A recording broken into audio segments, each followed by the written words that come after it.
My grandmother says there are only two things in life that you worry about, whether you're healthy or whether you're sick. If you're healthy, you ain't got nothing to worry about. But if you're sick, you got two things to worry about.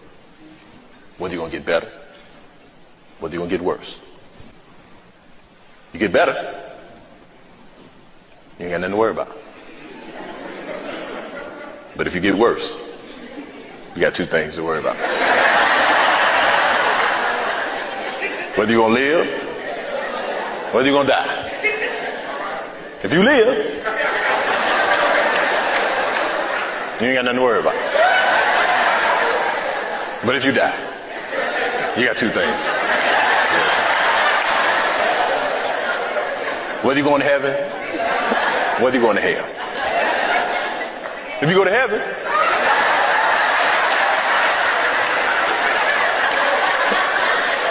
you ain't got nothing to worry about. But if you go to hell, you got two things to worry about. Original or extra crispy? That's what.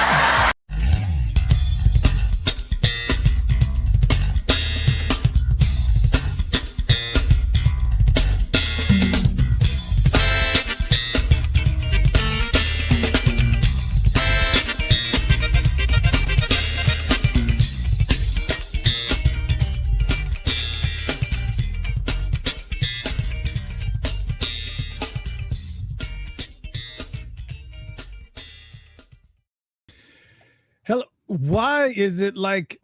Why are we small? Hold on a second. Let me see if I can fix this ridiculous.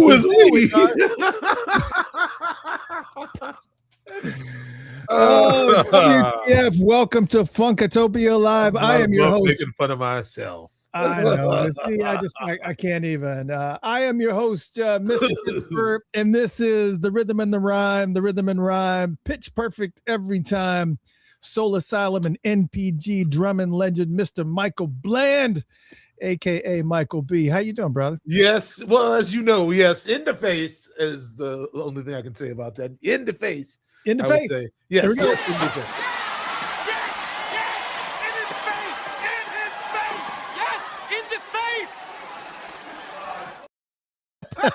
Yes, in the face. Oh my God, man! I missed you last week, man. I missed you last week. I miss being here, man. But it's man, practice is practice. This is what Minnesotans do. If you're a musician during the wintertime, that's what the gigs dry up. All you can do is rehearse. So you that's it. It's a lot. It's a lot. But for you newcomers, we do this show every Tuesday night. It's called Funkatopia Live, or as many Tuesday nights as we can. Listen, do me a favor. I'm gonna see if I think they got this little thing up here. I want to make sure that I can put this up here. Where is this little thing at? I think it's right here. This is right. Yeah, there you go. Listen. I'm gonna tell you, this is important. This is really important, not just for the newcomers, but also you other folks that are regulars here. You still haven't done this. If you're watching the show on YouTube, look underneath the video right here and click on the subscribe button. Please go ahead, click on the subscribe button. If you're on, you can click on like too. There's also a little thumb thing over there somewhere. If you're on Facebook, click follow underneath the header up there. And if you're on Twitter, click follow. I think StreamYard has reportedly been having some issues going live to X. So if you're having issues there, I apologize. We'll get it uploaded for sure. But we would love to be able to tell you about when we're doing the shows, when they're coming up. We don't want you to miss anything. You got to keep up to date on the Purple Cooler Water Talk. Also, download the Funked Up app on your iPhone or Android for the ASCAP and also global music rights licensed 24/7 funk radio station. When the artist gets played, the artist gets paid. And you can also catch up on any shows that you've missed, because when you first open it up, you see all the shows that are there, including the one that we just did last week. And tonight we get to welcome keyboardist extraordinaire Cassandra Louise O'Neal. And we'll jump into that at 8 p.m. Eastern Standard Time, which is about 7 minutes from now. But this is the pre-show. This is the pre-show where we welcome you aboard and get you comfy and caught up on all the newfangled stuff that is going well. Listen, I started doing those reels and clips. You actually called me on one of the Jesse Johnson ones. Yeah. But yes. And let me just say, I'm very happy to announce that on Facebook, we just crossed over 80,000 Facebook followers. Really? Yeah, that's pretty cool. And the growth has been really, really fast. I guess it's primarily because people can actually digest these little clips, you know, a lot, you know, they just, I said before, if I see something online that I'm really, really interested in, if I see that it's like 2 or 3 hours long, I'm not watching it, man. I'm sure. Just, you don't know what you're in for. Yeah. I just like, it just seems like it's just too much. Sure. I feel you on that. But, you know, again, if you're new here, please let us know that you're new here in the chat room, and OG Funkatopians, you know what to do. Make them feel welcome. And remember, click follow, subscribe, like, please. That's how we're going to stay on your radar for all the latest and greatest. I don't know if you saw this. I was in the grocery store the other day, and they got a new one out right now. It is, I'll make myself big so I can kind of show this to you. You do that. It is the new Time magazine, collectible Time magazine from Prince. It says Prince 10 years gone. His music and legacy live on. Exclusive tributes. I have not even cracked it open to kind of look to see some of the stuff that's in here, but they got some, you know, really cool photos and a lot of stuff. You're probably in here somewhere, I'd imagine, but yeah, just lots of really cool stuff. Yeah, I was definitely on that tour. And I was at Publix, which is a grocery store here in Georgia, and I'm hip to that. I put it on there, and it said it was $15. It's like, woof. But you know, me being the collector guy that I am, I had no choice. Yeah, you coughed it up. I know you did. Yeah, I know. I said, well, you know, it's gonna. yeah, exactly. It's just like that's one of those. You can feel them underneath there. Cough. Right. Yeah. Exactly. Reach for them. Yeah, that's right. But anyways, I'm really excited. I know we're getting close here to this show, but we'll talk about this at the end of the show too. But I'm really excited about this Revelation show. Yeah, it's going to be happening on April 20th. 2026. So if you guys are in Minneapolis, we're not going to go into details about it just yet, but Michael B and Tommy Barbarella and Ash Smash and G Sharp, it's going to be great. It is celebrating the life and legacy of Prince, and it's going to be on April 20th, the evening before the 10-year anniversary of his passing, and it's going to be at the Dakota, and it's going to be a lot of fun. There are going to be 2 shows that are going to be happening there at 6:30 and 8:30. I will be there, so we'll be hanging out. So if you want to get an opportunity to meet Michael or myself, we'll be there. I'm going to be hanging out, and then afterwards, after the show is over, I'm going to be going down to Riley Creek, and we're going to be having a candlelight ceremony down there at 12:01 a.m. And the reason why we did that again was because of the fact that we're not exactly sure what's going to be happening or what the status of what may or may not happen with the estate regarding the 10-year anniversary of Prince's passing. Sure. A lot of people, from what I hear from the inside, are just saying they're really not planning much of anything other than, you know, the post that you would expect to see and some stuff going on at Paisley Park. As far as, you know, having it being open to the public. And so I don't know. I'm hoping that they do more. I really do hope they do more because I think it's really, really important. Can't do enough, man. Yeah, I can't. It's I don't think it just. Well, I just feel like I feel like there's got to be more, you know, and I do know that at this year's celebration, which you guys should have this on your calendar, at the celebration June 3rd through 7th, 2026. I do know that they are planning on doing a 10-year anniversary celebration of life, as they've indicated on the thing here. So that's pretty cool. But the reality of it is that the actual 10-year anniversary happens months before this happens. So this is kind of where a lot of people are and actually there was a clip that released today that I was talking about it last week, where I was just like, I don't know what's got to happen, but you guys got to do something.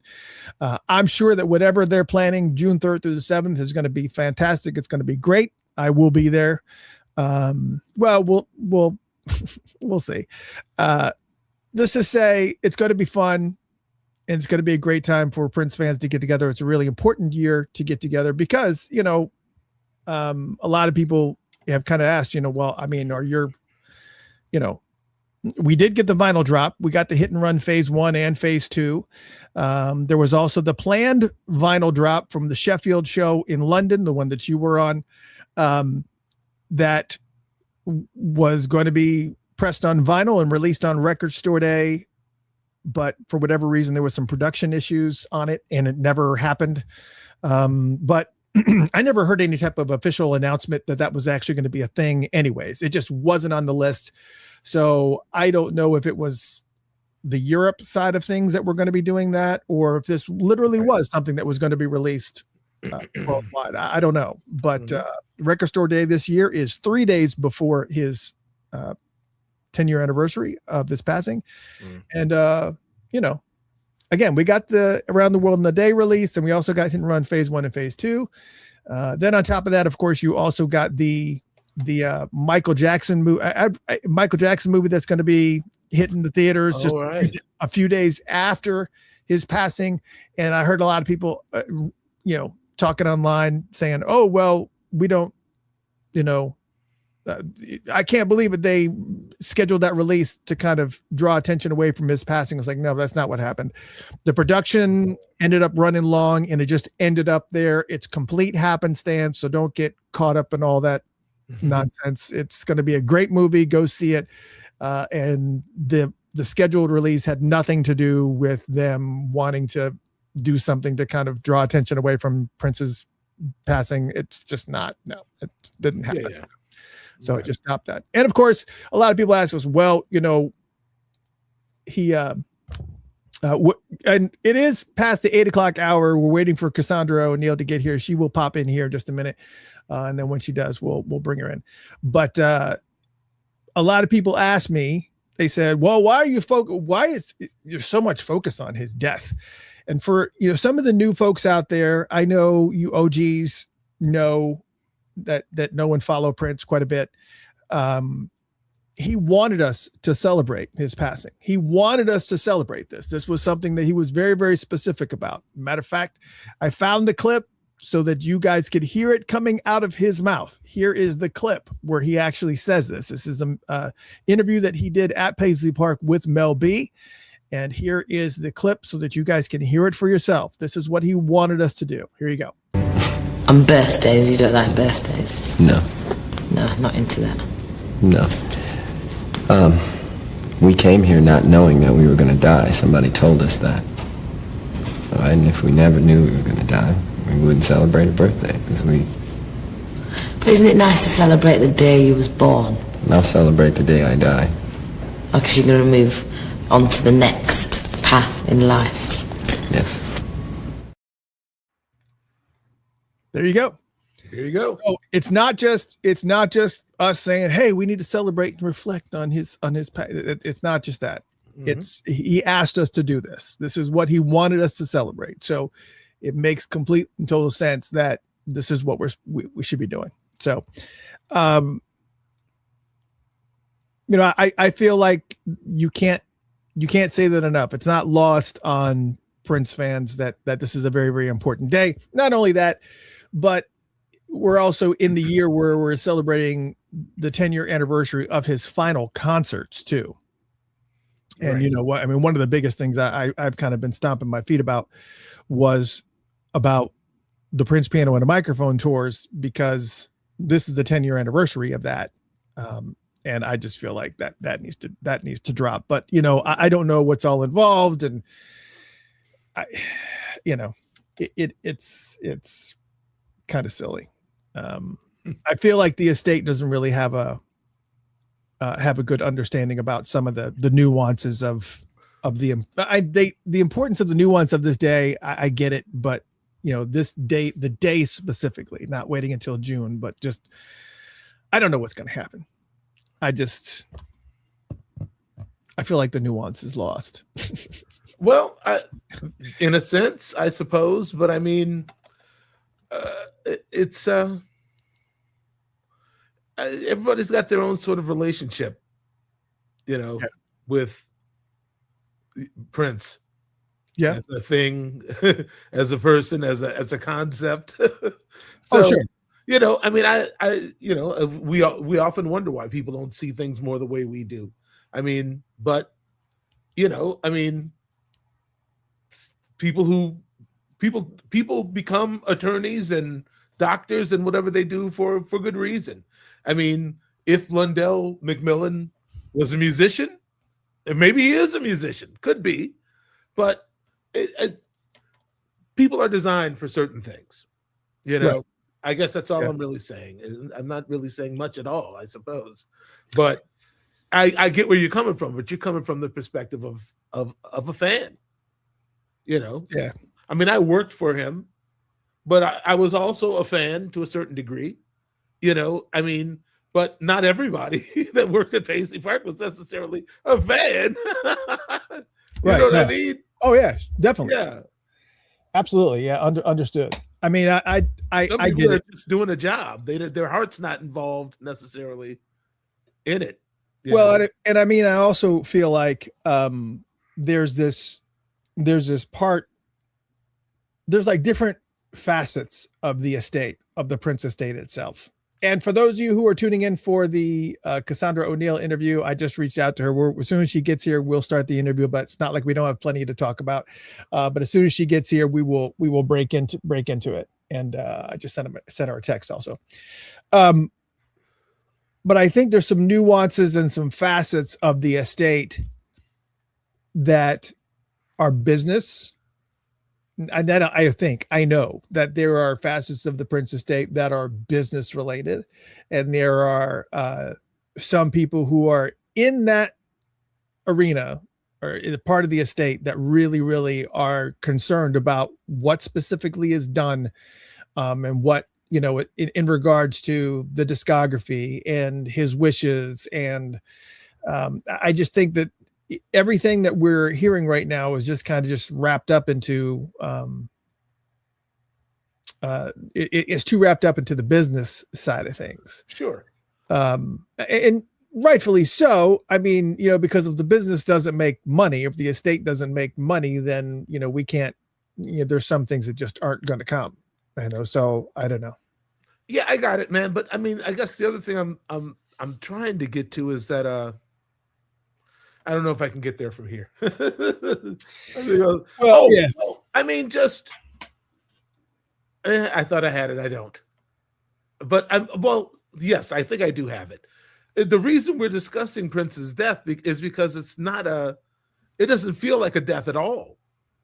I mean, not only is there still music potentially to be released that the world's never heard before, but he is relevant still. The Stranger Things thing. Yep. So on and so forth. It's not like we're, digging him up. He's still relevant. So, and I mean, death is what you make of it, I suppose. I mean, I don't think it's dark, and also, I guess, to be fair, we don't really know what happened to him. To be fair, there's a lot of unresolved sort of energy surrounding the whole thing.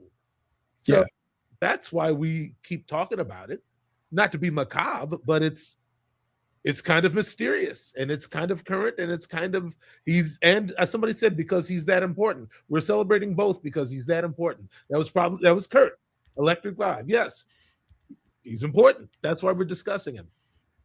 Alive. Yeah. Yeah, I mean, and the other part too, and I see Audrey Johnson made a comment regarding, there's a lot of people that can't get to Minneapolis. And so doing something that is actually an online event, that more people can participate in, because the reality of it is, with the celebration happening in June, most people are saving their pennies and scraping together the money to make this happen, because everybody pretty much has an idea of what it's going to end up costing. So we'll just have to wait and see. It's going to be tricky. I don't envy them, because regardless of whatever they do, because again, as I said, they already gave us Around the World in a Day, and they already gave us Hit and Run Phase 1 and Phase 2 on vinyl. And even with 3 albums being released in the last, within the last few months, people are still longer than that. Because Around the World in a Day came out a few months ago, right? I mean, because that's about how long it was when we did the open box thing. Yeah. And where it was, Okay. because it's been about that long, hasn't it? But I mean, even with that, that's, there wasn't material that we were, it was material that we were already familiar with. It was material that we already had, and there really wasn't much going on as far as Hit and Run Phase 1 and Phase 2 that we were just released on vinyl, because there wasn't any remastering that was necessary. So I don't know. I don't envy them, and I don't envy them being in that position, but I just, there's so much material to work with. There's so much stuff that's sitting in that vault. I just feel like there's so much that is going on with the powers that be right now. Mm-hmm. Between having to deal with the Nicki Minaj situations and all that stuff. Because I think they're, I'm not going to go there. Anyways, yes, well, you wonder why I bring up Nicki Minaj, is because from what I understand, I think that Londell's folks are managing her now, and she's online. That's got to be a lot to take on. I suppose it might be a little busy. That's a lot of attention. Okay, but I'm sorry. Can I address this particular subject that Modern Era is still on? Go on. Because it seems that what Modern Era is trying to say is that Prince said that he would celebrate the day he died, not that he asked us to celebrate his death.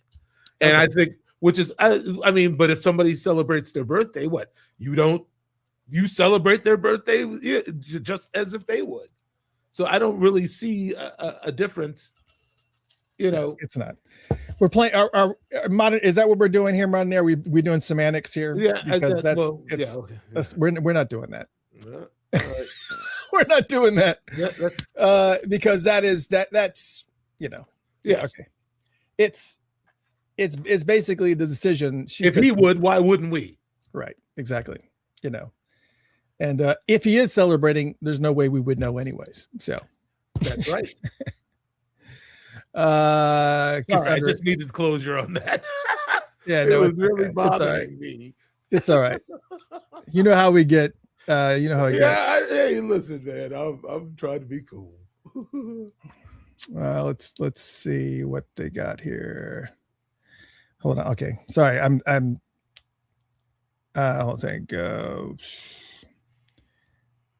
Sorry, I'm trying to help Cassandra get logged in here. That's all right.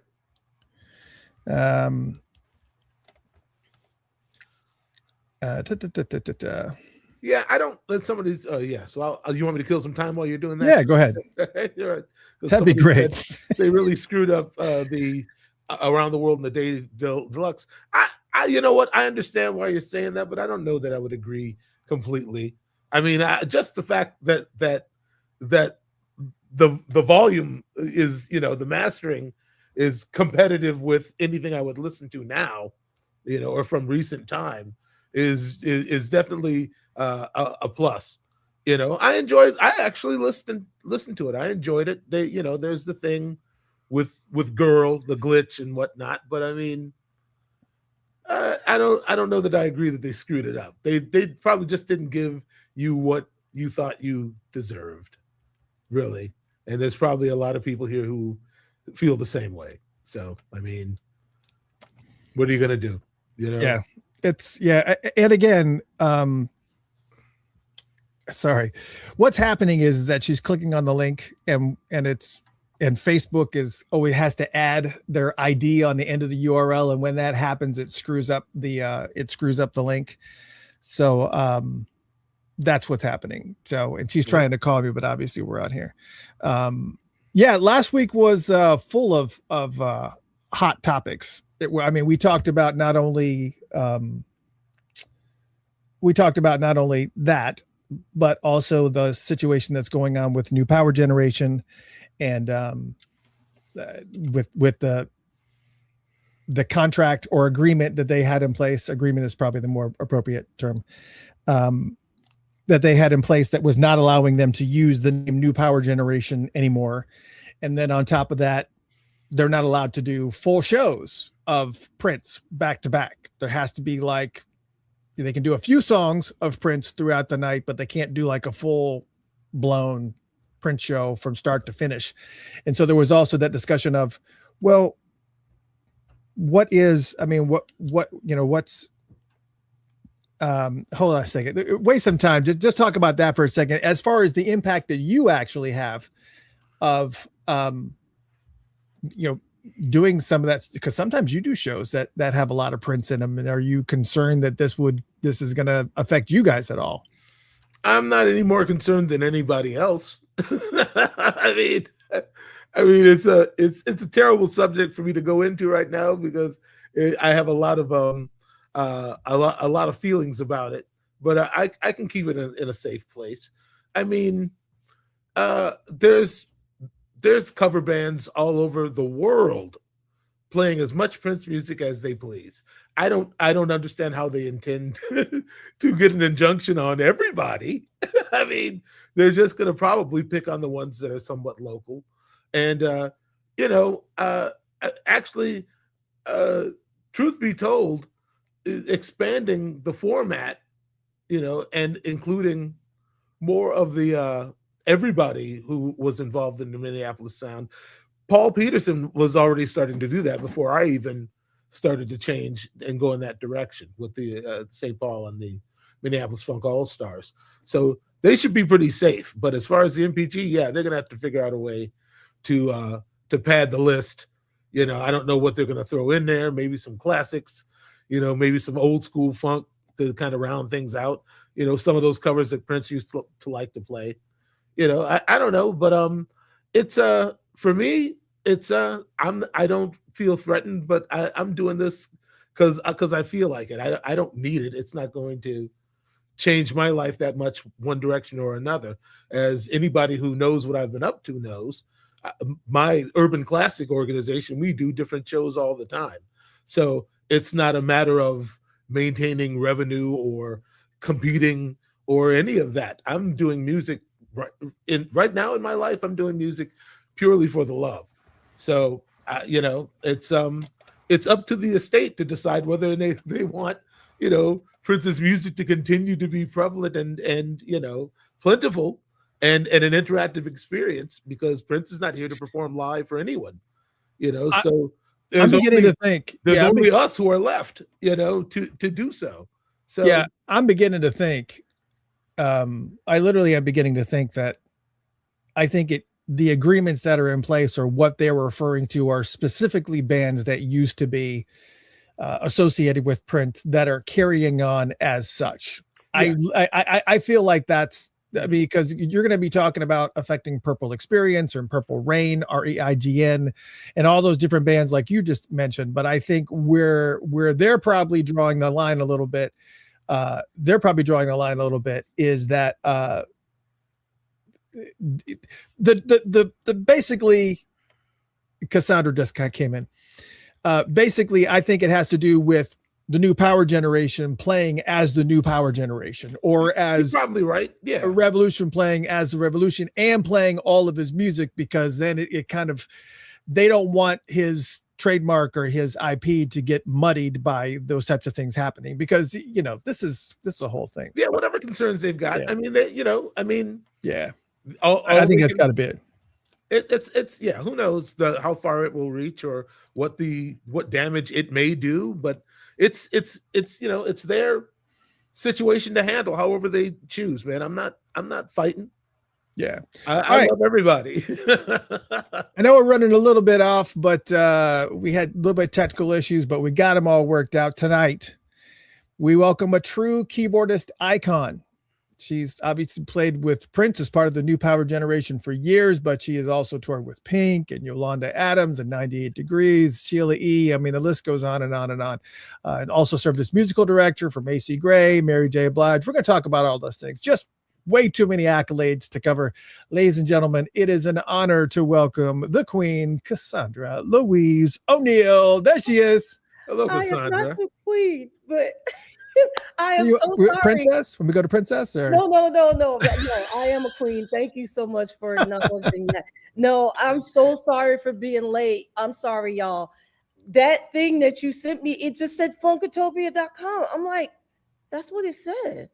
So yeah, So, well, the thing is that every time that we do an episode, StreamYard changes the URL. So instead of just having to always constantly update the URL, I created that shortcut link that I sent you. Don't say it out loud, where the guests can just come to that address and it takes them directly to it. But the problem was that you were clicking on it within Facebook, and because of the Facebook, how it is, it always has to add something on to the end of the URL, and it was messing everything up. So anyways, it doesn't matter. It's all good. Now I'm going to have to edit all that out because it's boring.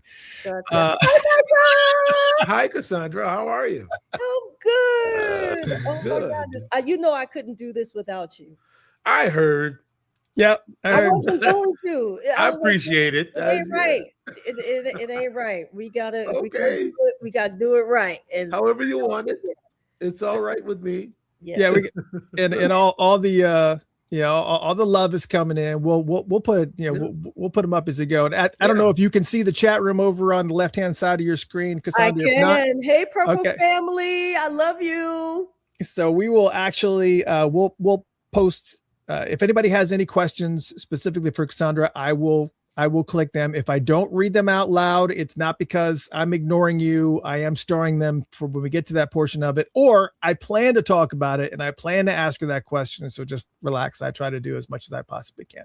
Okay, I'm borderline scared because I don't know what you're going to ask me. So I keep it safe. I mean, Michael can tell you, I very rarely go rogue. Yeah, you not with the guests so much, but sometimes you do a little off-road rambling sometimes. Yeah. Well, here we go. All right. Well, let's ramble. Yeah. All right. So let's start from the beginning, okay? Because I want to kind of get an idea of how you became who you are today, and we'll take it back a little bit. I know that you were playing piano pretty much by ear, and according to reading different things about you, they said you had perfect pitch at the age of 3. Yes. You were just kind of in this mode already. Mm-hmm. And your parents, the late Reverend Ernest A. O'Neal and Janet Priscilla O'Neal. Yes. And so your father went by Reverend. Yes. So let's start there with your father. What's his story, and what type of church was it? A Church of God? But kind of give me a little background on your parents. Okay, so both my parents were singers. I learned how to play from my mother. She taught me, and my father was like that showboat kind of singer. Like he liked the classics like Dinah Washington and Frank Sinatra. And I did it my way. That was his thing. And then my mother, she was straight gospel, straight traditional gospel. James Cleveland, Inez Andrews, Shirley Caesar, the Caravans, all of them. She sang background for a couple of those groups. And so with those two things mixed together, that was the constant. And then I had 3 older sisters. So they were listening to the contemporary of the day, which was like Parliament Funkadelic, Bootsy Collins, all the R&B of the day. So in my house, you will hear 5 different radios going on at one time. So, church was the mainstay, but my parents, due to their upbringing being so varied, they allowed us to listen to everything. So we weren't one of those preachers' kids that we could only listen to gospel music. We listened to everything. And so as time grew on and MTV came out, because R&B was a constant, gospel was a constant, and the classics were a constant with my dad, I wanted to listen to something different. So I started listening to rock music and the pop stuff and the new wave stuff and Oingo Boingo and Adam Ant and whatever MTV played. That's what I, fancied. And good stuff. I mean, that's how I got it. That's how I got addicted to a lot of bands. I mean, The Fix Michael Bled and I talk about The Fix all the time. It's just, they were just, so, I mean, there's like, you have all these different components coming at you, but I have to ask, one of the things that, I mean, not to interrupt, but growing up in a church, I think all three of us grew up in religious households. And, the thing about it is that you start to get really kind of, I guess, church was heavily prevalent, and definitely artists like Prince back in those days, especially the 80s, were like taboo. I mean, doesn't necessarily hide my records, but funny enough, I've told this story before that even with those types of albums that I actually owned, the only time my mother ever said anything to me is when she walked in when I had the Police's Synchronicity on, and the song Synchronicity 2 came on, where he goes, "Was a humiliating kick in the crotch." And she was like, "What's this garbage you're listening to?" I was just like, "Are you serious? You have no idea what I have over there album wise. It's insane." They got mad about that. Yeah, it's right. Exactly. But even without her there, like a song like Prince's Controversy would come on, where he's like quoting the Lord's Prayer, and you start to like feel some sort of way, and you're just kind of like looking over your shoulder, and you're not. So tell me about your situation. I mean, being in this highly religious household with your father being a reverend, and what are you? This is not the conversation I thought we were going to be having, man. Okay, yeah, so just kind of go deep. Yeah, I want to take an angle. They didn't care. They didn't care until Erotic City came out. Okay, that's fair enough. Yeah, everything was fine until We Can Funk until that. And as we know, Sheila said funk, but he says the word. Of course, yeah. And at that time, I believe I was living in New York then, and there was a station called Z100. Z100 managed to use a snare to block out, even though it was funk. If you listen to it, it kind of sounds like they're saying it. Even when she's saying it, it goes by so fast. But they actually used the snare to kind of bleep it out. So, unless I was listening to it on Z100, it was always the unadulterated version of it, uncensored. So, everything was fine until one day they walked in and We Can Into the Dawn, and it was like, "We can what? What the heck are you listening to?" What? I'm like, but it's in the song. I don't care. I'm like, all right. So that was the turning point. But after that, I mean, outside of that, he really didn't have too many songs that did, that had that kind of language in it. So, yeah. So most of them were B-sides and what. Right, exactly. Right, yeah. The mainstream stuff didn't, like Kiss and stuff like that, and Raspberry Beret, the hits. Yeah, all the singles were clean. Yeah. I mean, it's crazy to think now, because you pretty much stayed in the church. I think I had what picture did I have up here? You work with you also work with Bishop Charles E. Blake. I was at West Angeles for 7 years. Yes.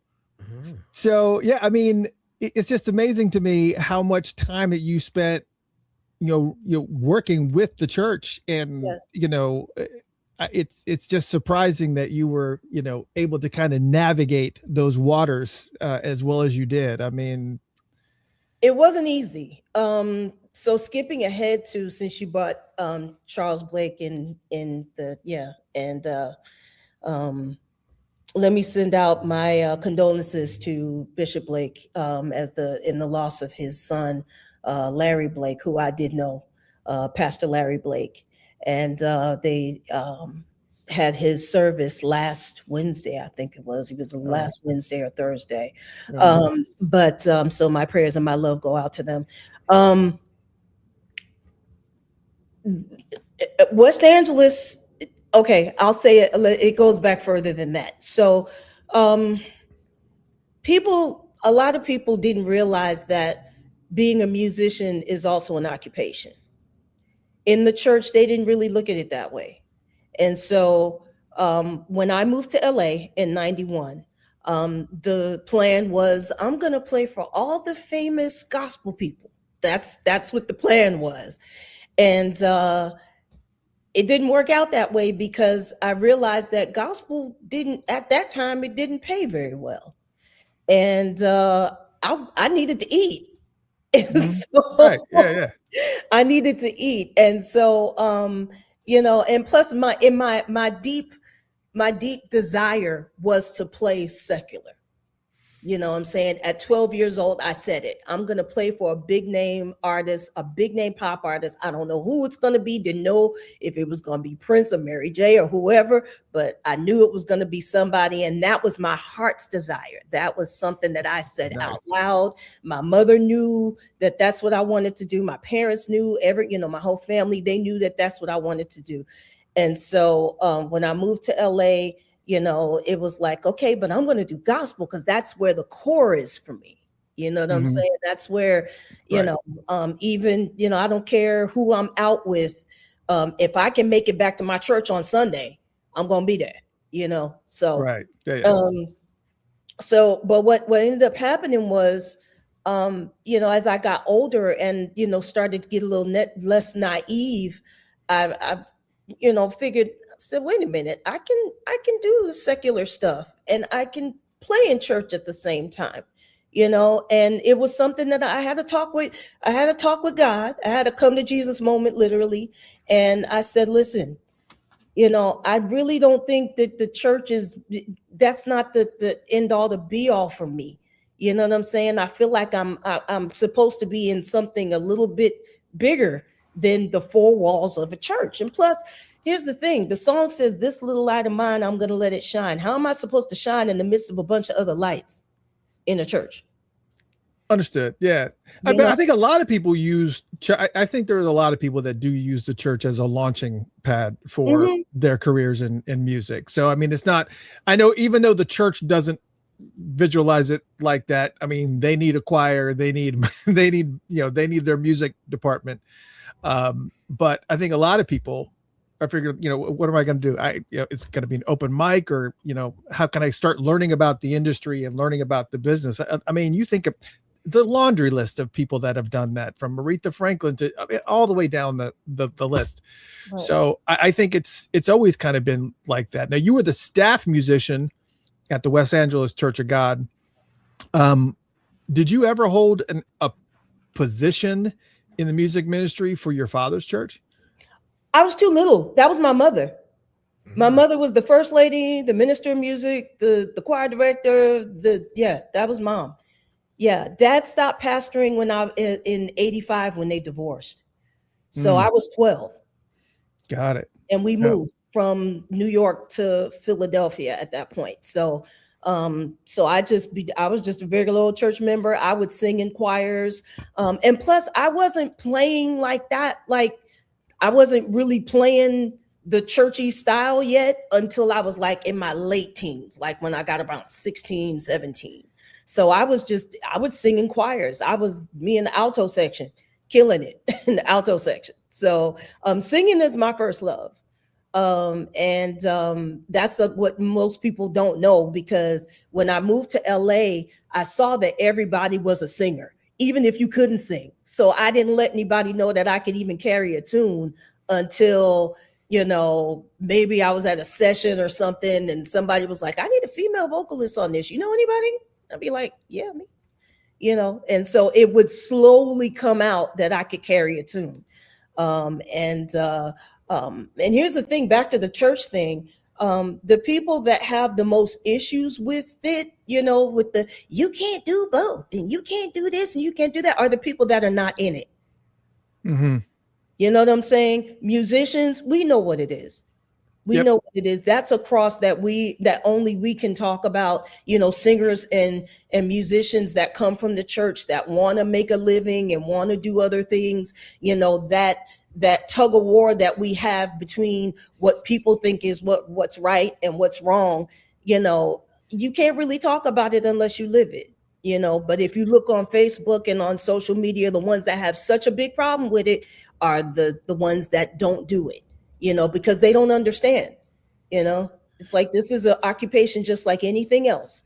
If you went to school for dentistry, are you saying you're only going to work on Christian people? That's the only people's teeth that you're going to fix is Christian people. Mm-hmm. So it's, right. yes. Well, I had to, kind of just put them in the background. And if I had listened to those people, I'd be broke. Yeah. I mean, if it wasn't for the sinners, the churches would be out of business anyways. Right. So that'll preach. That will preach. That's a word right there. So, I mean, here's the thing though. So you also got into starting to do instructional DVDs and stuff. So tell me about like this. Oh, wow. The straight hair. Tell me, it's so you actually created this DVD. It's a gospel instructional DVD entitled Wheatworks Production Presents West Coast Piano, the ultimate, that's a long title, the ultimate gospel piano masterclass featuring Cassandra O'Neal. Yes. So tell me about how this DVD came about.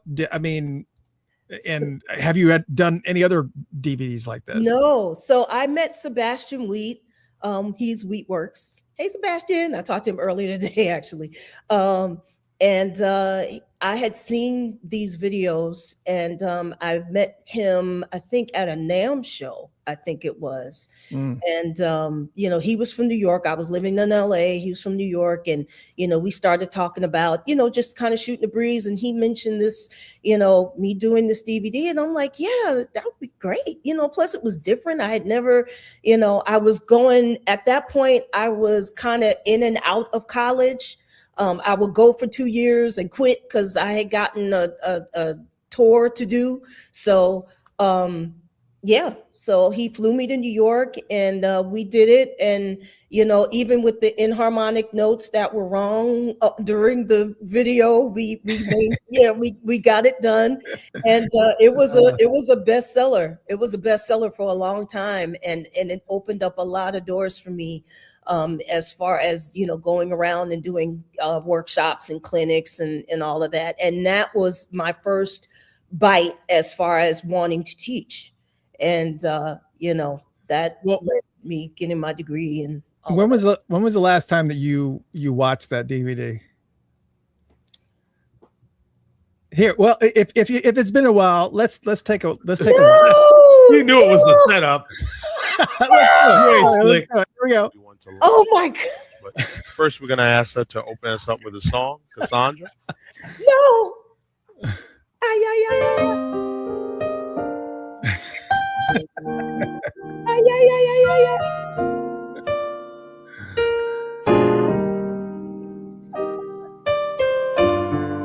I won't put you all the way through it. I just play that deliverance music. I heard that deliverance. Yeah, see, when you come on Funkatopia Live, I dig a little bit deeper, just because I want to catch you off guard as much as I possibly can as well. But and I'm just surprised that you haven't done any other DVDs like that. That's crazy. It's just there's no need for them now because everybody is doing them on their Facebook pages. Yeah. So you also, we'll move into some of your music stuff right now. Obviously, that's the music stuff. But as far as actual work and whatnot, that video represents a lot of befores for me, personally. So, like I had straight hair. I haven't worn straight hair since then. I mean, like it's a lot. But thank you. I mean, sometimes you got to go back to know where you're going. Yeah, it's all good. That's why we're here, is to kind of show you your journey. see where you're at right now.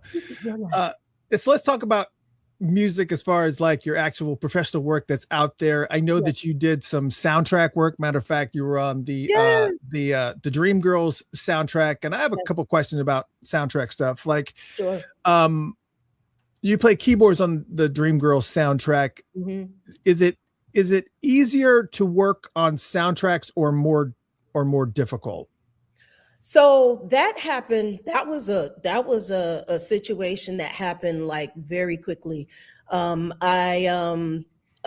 production company that I was affiliated with, the musical supervisor for the film had came by and had said something about he needed a piano player to replay the piano because they had time stretched it and the piano sounded funny. So he was like, I'll let you know, we got a couple of people in mind, but, I would really like for you to do it. I said, well, just let me know. And luckily I lived in Hollywood. So all the studios, most of them were like walking distance from my house. And where we had cut that I walked there. I think I walked or took the bus or something. And I had a Cy Smith gig that night. And I did. I had a We'll talk about Cy here in a second too. I had a Cy Smith gig that night, and I had to be, I think we were at the Mint or something, and I had to be there by 7. And I told him, I said, I got to be out of here by 6 o'clock because I got to go home and grab my gear. And so he was like, okay, yeah, And so the hope was, I think I was only supposed to do one song, and I did the song. And one song turned into 4 songs, and I ended up singing 2. And so there was a singer that walked in, and the producer or the engineer didn't sing very well. It was just me, her, and the engineer. And he said, you have perfect pitch, don't you? I said, yeah. He said, can you produce this? And he gave me the clicker, and I'm giving her notes and blah, blah, blah, blah, blah. And let's just say that was a really good check that day. And nice. And so it was basically, the template was already there. I just replayed what was there, and it was played very well. Again, it was just, due to the stretching thing that they did to it, it made the piano sound a little warbly. So yeah, that happens whenever, especially, I don't know if they were probably using computerized things, but I think that happens all the time where you make it a little bit longer, and then it has that warbly sound to it. Then it's just like, oh, you're screwed now. Yeah, they were using Logic or Pro Tools or something of that nature. And and then I believe it was Tim Carmen that played the original, which I felt like I was intimidated because, Tim is a bad mofo. And so I was like, you want me to replay Tim Carmen stuff? And then so, it was a great challenge for me as a piano player to match that level, because Tim is, like I said, he's an awesome player. So you were double dipping that day, working with Dreamgirls and of course working with Cy. Yeah. So let's talk about Cy Smith for a moment. For those that don't know Cy Smith, I did not know who she was. First off, I am an OG brand new heavies fanatic. Yes. Okay. India Davenport was probably one of the first funk female vocalists, besides Betty Davis, of course, that it was just like the new jazz, the new acid jazz, what they were referring to it back in the day. And I was just like obsessed with India. And then all of a sudden, India stepped away to do her own solo stuff, and she also had some other issues with in New Orleans. Matter of fact, when the flood happened in New Orleans, Katrina, she had a house there, and it was affected by that. I don't know how bad. I never saw any photos or whatever, but anyways, Cy Smith stepped in and actually worked with Brand New Heavies on the We Won't Stop album, I think it was. But Cy also has worked with Usher and Eric Benet and Whitney Houston, Michelle Adeggio-Cello, just a list goes on and on and on. Yeah. So again, going back to the church thing, at what point does Cy come to you and say, hey, I want you to join my band. We're called Cy Smith and D's Nuts. So I met Cy through Macy. We did a session. We were doing what was the song? It was a Christmas song. You are what I want for Christmas, or something like that. Yeah. And I played on it, and then we did background vocals, and she brought Cy in. And first of all, she's so just, oh my goodness, kindred spirits know each other. You know what I'm saying? Yeah. She's such a historian. And so, you don't find too many historians. At least back then I didn't. I was still new to LA, kind of like I hadn't been there for 10 years yet. And so I was still kind of creating my community. And so Cy was just like, it had been like I had been knowing her for years. So we started going on tour with Macy, and she called me one day and was like, hey, Star 69 is doing a gig. And I believe, was it Stephanie who was out with Stephanie Alexander, who was another background singer for Macy, who also sang in Star 69. It was three of them, Stephanie, Cy, and Dawn. Dawn, I forget Dawn's last name, but Stephanie was out with Brittany, and they're doing this Star 69 show, and she needed me to play keys and sing. So I sang tenor for that show. And that's pretty much how that started. And then as she started to do more shows, she would continuously call me. And I tell Cy, and I have no problem saying this on camera, Cy is the only person that I will play for free for. She's the only person. I'll edit it out. Only one. And I've said this in front of many people. I've said this to her. I said, you are the only person I will play for free for. And the main reason is because, first of all, I get so much fun playing for her. What we rehearse is not what we do on stage, and it keeps you on your toes. She's such a, oh my goodness, she reads the room so well. Mm-hmm. And it will just change like that, and it keeps you on your toes. And you just, it's a singer, songwriter, musician's gig is what she is. Yeah. It just and you just, she's liable to go anywhere. And even if you don't know the song, she's gonna talk you through it in front of everybody. Yeah. And so that's like Michael. Michael does that. I got an opportunity to actually see Michael play many times live, not with New Power Generation, but with his own, either the Brothers Project or whatever. And somebody get there to the show early and just kind of watch him do his thing. Just kind of, it's like watching him just kind of masterfully just kind of pull everything together. Hey, cut back on that part and don't play that part. That's going to be too much. It's just like it's watching him in action is, and he does it in very, very subtle cues during the show too. So if you ever go get an opportunity to see a band with Michael play, just watch him the whole night. Because man, why you put me on Front Street, man? He's the man.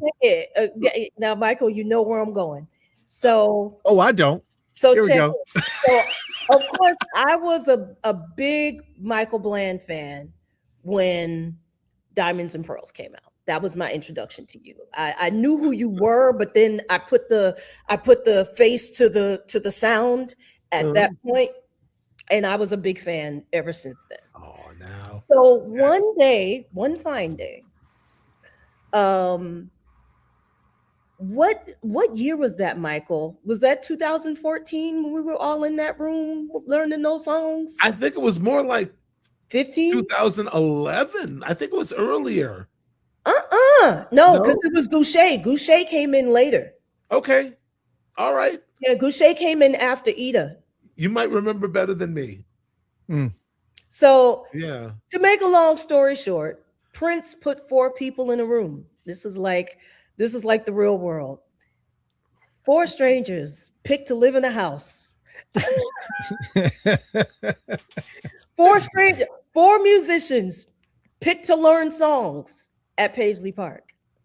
And it was myself, Michael, Andrew Goucher, and Jubal Smith. Mm. When I tell you, first of all of us have perfect pitch. I have never been in a band with anybody that had perfect, everybody had perfect pitch. Okay. And Prince just kept churning songs out for us to learn. And we did Splash, which is my favorite. I love that tune. What did we do? Curious Child, Splash. It was about 9 songs, right? Yeah, you're doing great. Splash, Curious Child. I think we were didn't we sort of I had to relearn the NAACP medley of something. Right. Like it had Vanguard. We did that, but it was a lot of them were songs that we didn't know. They were like the I want to say that they were vault songs, because Splash, I remember, was from like the Parade. It had that Parade sound on it. And so, that was like the only one that I could kind of recognize as far as eras go. But Splash was supposed to be on Roadhouse Garden, an album that never happened. And then it ended up on that was in the NPG Music Club era. And it was actually, a portion of that track was actually on that first episode of the MPG audio show, or whatever they called them.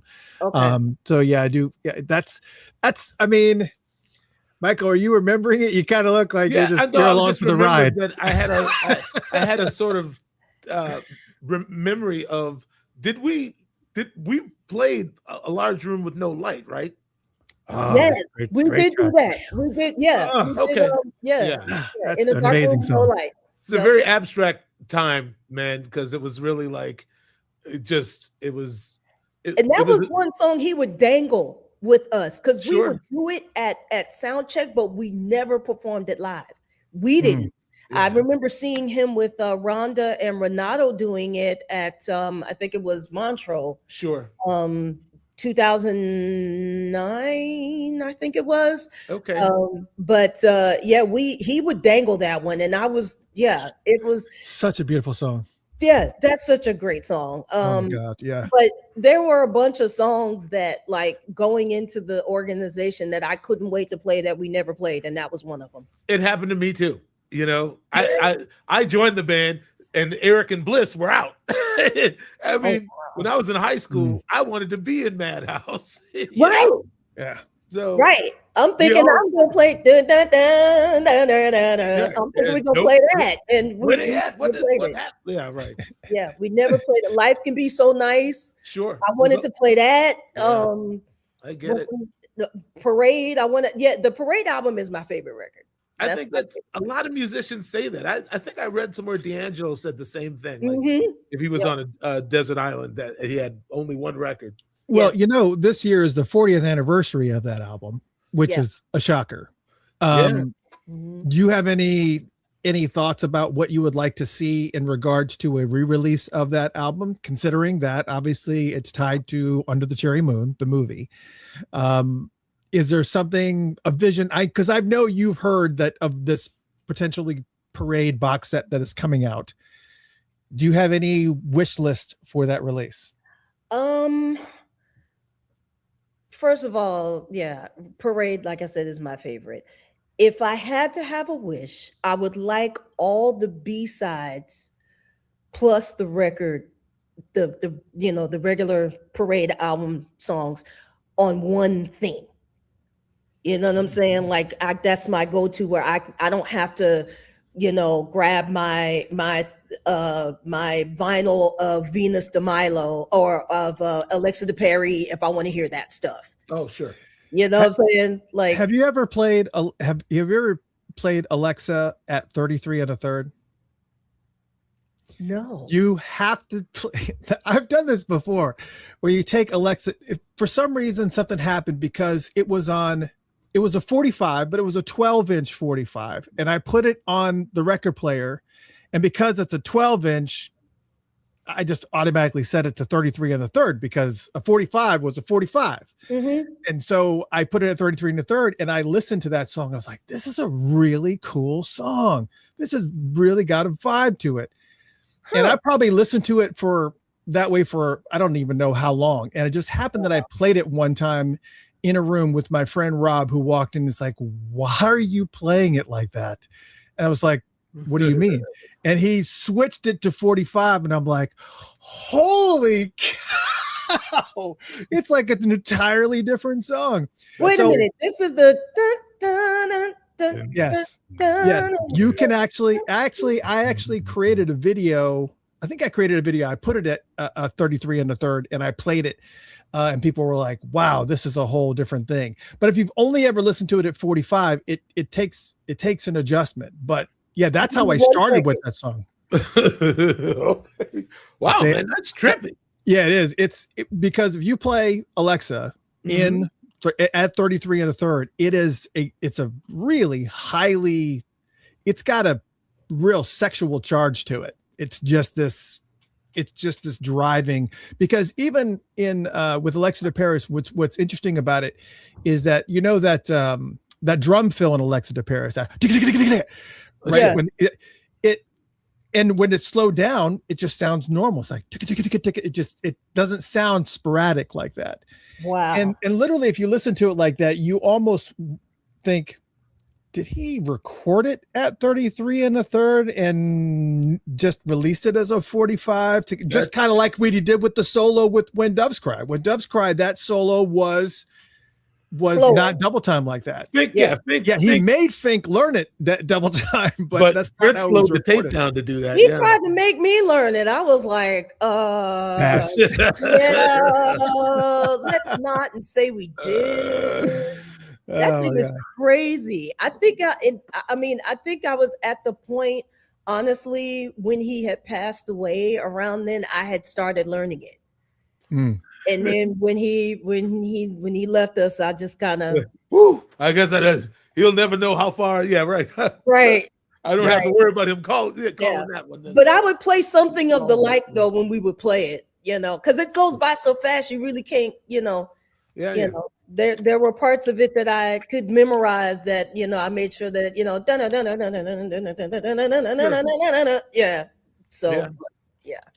It's a long one. But don't worry about it. I will post some point tonight or tomorrow. I will post the slow down version of Alexa to Paris because it's a trip. It really is amazing. Well, here's the thing. I thought I had it on me. I was about to get it because I have it on vinyl. Actually, I think it's my best friend. She's in the chat. Kim, I think you let me borrow it. Yeah, it's hers. It wasn't mine. But yeah, I'll send it to you. Yeah, that's a wish list. As far as being able to have all of that era, because that era was so special. I feel like that record was when he kind of got more artistic with it, with the Claire Fisher strings and the orchestration. And here's the thing, you're gonna laugh at me. Whenever I had a test, I would always study to that record. I was in 8th grade when that record came out. And anytime I had a test, I would study. I would just start from the beginning to the end, turn the cassette over and play side 2, and then turn it back over and play side 1. And for 3 hours, I would just study to that record. Don't you miss records being that good? Yes. Yes. Yes. That you can listen to it over and over. Oh my God. And it just takes you through. Oh my goodness. I mean, it's so freaking, it was Prince, but it was like Prince with different colors. It was like, I was like, wait, where all this orchestration came from? And then that's when I fell in love with Claire Fisher. Who is still one of my favorite arrangers to this day. You know, just the strings, like Screams of Passion and all of that. From that point on, anything that had Claire Fisher strings on it, I had it in my collection. Oh yeah. Did you go retroactively back to Rufus then? Yes. Oh gosh, yes. Yes. How about this? I have Paula Abdul's album because of that Blowing Kisses in the Wind. Oh wow. Who Okay, I ain't gonna say nothing about Paula, but I didn't get it for her singing. Let's put it down. I don't think it wasn't her idea in the first place. Harder to lay. Wasn't it the Family Stand that produced that record? Yes. It was like Sandra St. Victor and them. Yes, I talked to Sandra St. Victor. I met her. Oh, wow. Yeah, and I haven't seen her in years. I played with her for a little bit. She was so great. I went so fangirl on her when I met her. She must have thought I was nuts because I was like, "Oh, you're Sandra St. Victor? Oh my god! Oh my god! Wait, Ghetto Heaven?" She's like, "That's me." I'm like, "Wow, yeah, Sandra's great." Yeah, I happen to find it. If you guys want to hear a piece of it, here I do. All right, here you go. Go for it. Oh no, it's. Is that it? That's it.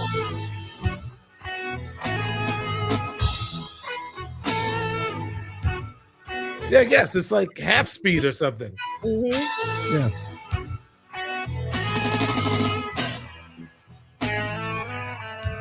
That is more realistic. Yeah, it's just different. It's just different. Well, that actually was a little bit warbly than it should have been because it's obviously when I have the right pace on it, it's a lot cleaner, not warbly. But yeah, it's right. It's a very different song. You can take that and put it in Moises. Mm-hmm, that's right. And and go to town. I suppose. Do what you want. Before we get to the Prince questions, obviously we've been talking about Prince, so we kind of gave you a little bit of a taste, but there's still some things I want to cover because first I want to talk about Macy. I love Macy. Yes. I love this girl. She is that's a picture of me and her actually here in Atlanta. Oh. Macy is that was like 70 pounds ago. Macy is like, first off, used to be musical director for Macy, not just her obviously, but others as well. The question is, most of your written resume simply has you as keyboardist. What are some other bands that you've worked with that maybe required a little bit more from you than just being, it would have been more appropriate to call you a musical director because you were, having to take on so many different roles and whatnot. Mm-hmm. What do you feel like is the primary difference between, just being a keyboardist or being able to have that type of power over a project? Well, first of all, you have to learn everybody's part. Even though I'm not a drummer, I would be able to, if Michael was in my band, I'd be able to, say, and he would know exactly what that meant. You know what I'm saying? There are people that don't know how to do that. You know what I'm saying? And so, even though I'm not a bass player, I play bass notes on my keyboard and I can tell the bass players, these are the notes, but make it a little more choppy. You know what I'm saying? Add some slaps in there, You know what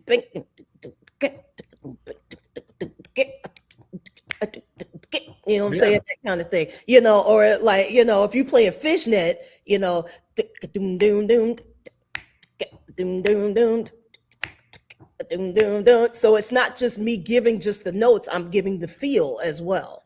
So you have to know how each instrument in the band, how they sit in the tapestry of things and how to be able to explain that. The interesting thing about Macy was I didn't quite get her until I got in her band. The only song that I had heard from her was Get Up, Get Out and Do Something.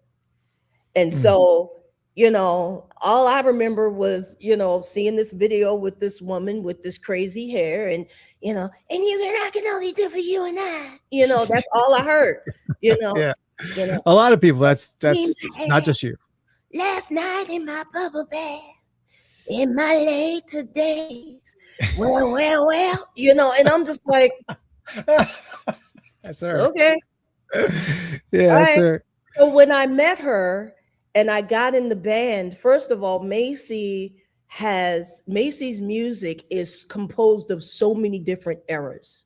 It's jazzy, it's funky, it's rocky, it's groovy, and Prince was definitely one of her influences, and then she goes back into Sly Stone, that stuff, which, was an influence of Prince. So, I feel like being with Macy prepared me for and working with her and learning from her prepared Yes. me for being with Prince. Yeah, she's a very, very different character, because I mean, when I consider that you are not only musical director for her, but also for Mary J as well. Yes. Mary J. Blige. Yes. And I guess the question is, Macy seems to, like, she has a certain loose, whimsical style to her.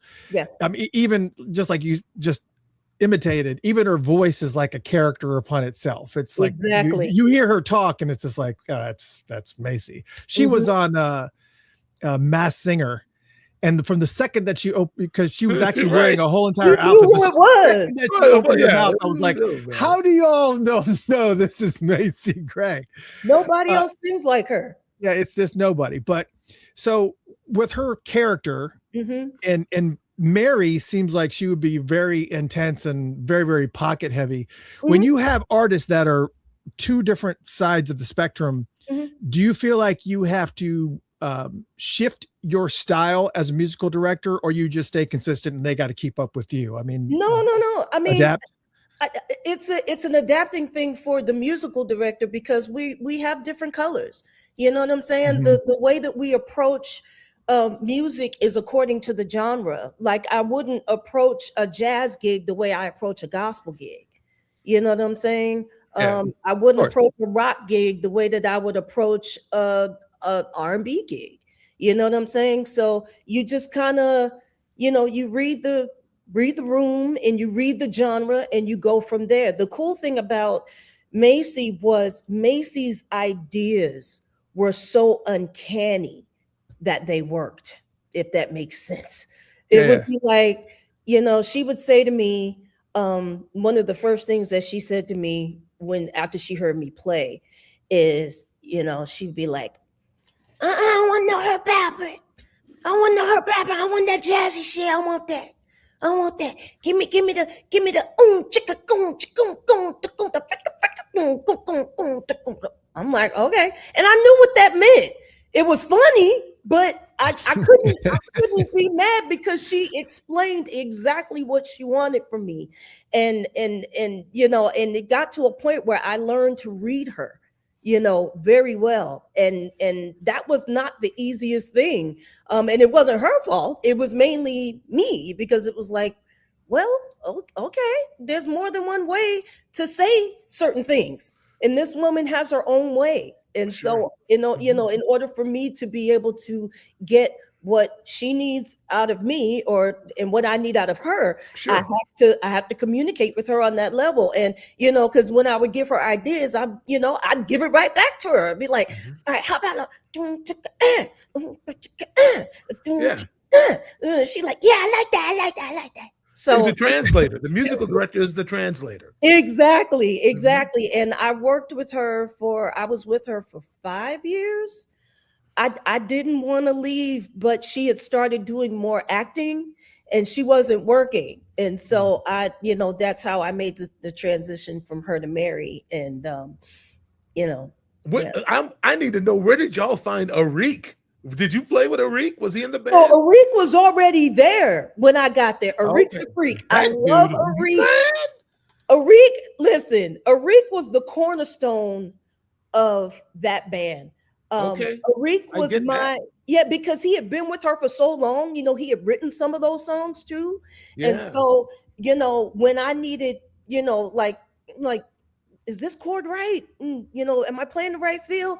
And he'd be like, yeah, that's right. But, maybe put, a little something in there. So yeah, Arik was great. Nasty with it. Is he still with us? I don't know where he's at, but I was trying to get to him. I was staying in that man Los Feliz for a while, and I had heard he lived in Los Feliz, so I was trying to find him.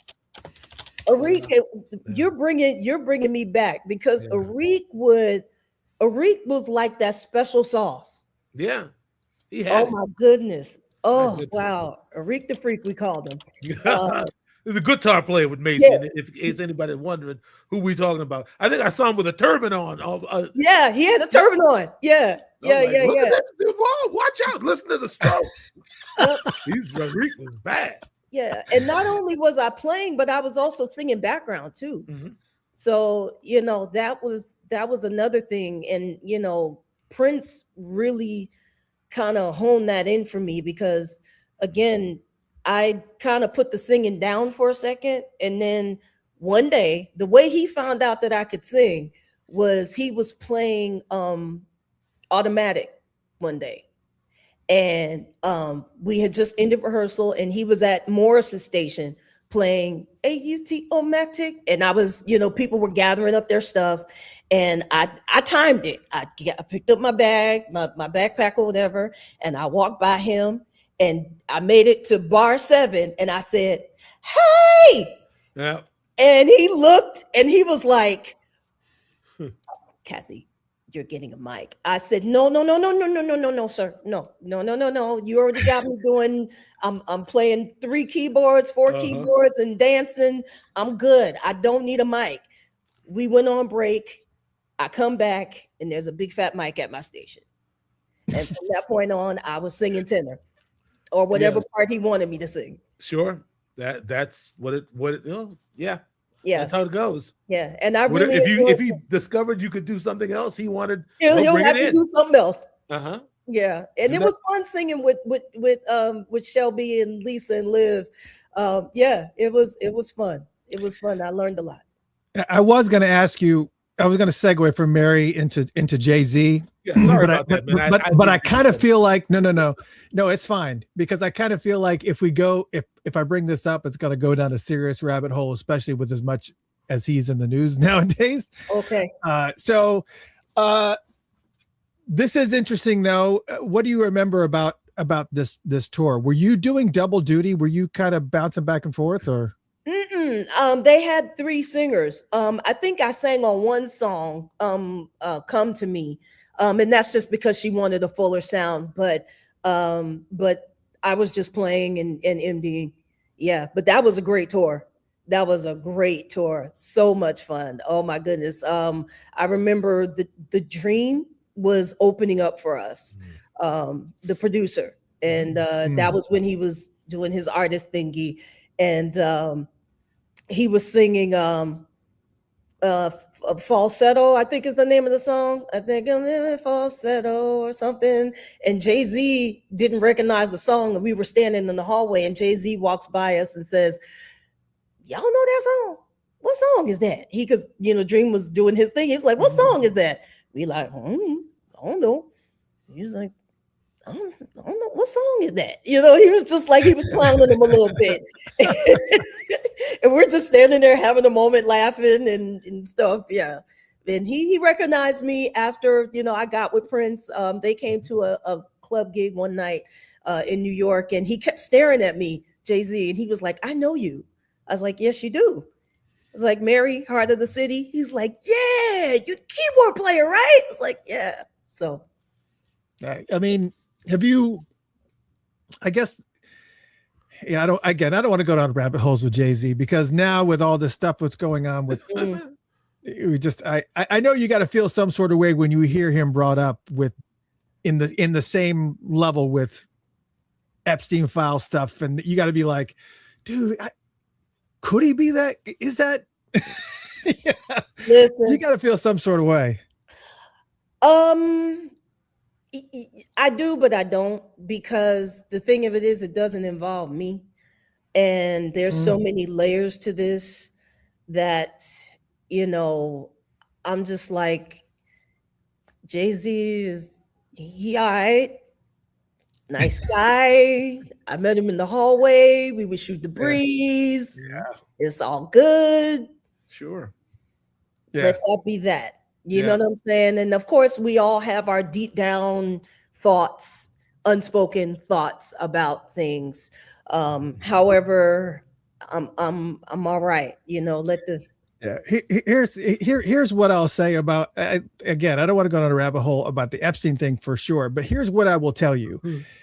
This dude was very, very rich, very, very powerful. And those rich people always intermingle because it's all about connections. It's all about talking. Just because somebody's name is mentioned on a list, it doesn't mean that they had anything to do with some of that debaucherous stuff that was going on, because rich people do that. It's just like, how can I get ahead like you? And when you see somebody that's as powerful as that, you're like, well, what do you do? What's your story? That's just the nature of business, Oh yeah. So I kind of feel like a lot of these people that were named kind of get dragged down this, rabbit hole with some of this darker stuff. It's like, I don't disagree. That's fair. But when your name appears a billion times, however, right. I don't think that's a coincidence or any sort of like mistake or a false sense of security proportion. Proportion too, right? Yes. Well, that's a whole other thing. I agree with Michael. So it is what it is. I mean, but So how did Prince discover you? Let's move on. Wow. You know what's funny? I actually saw a version of that picture with me out of it. You're in this one. I know, but I'm saying it's just so interesting. I saw that picture with me. I'm so used to seeing it that way that the one day I saw it without me, I was like, wait, they took me out the picture. But anyway, I got discovered by Prince through Sheila. I had met Sheila at the NAMM show in 1990. Oh boy. 99? No.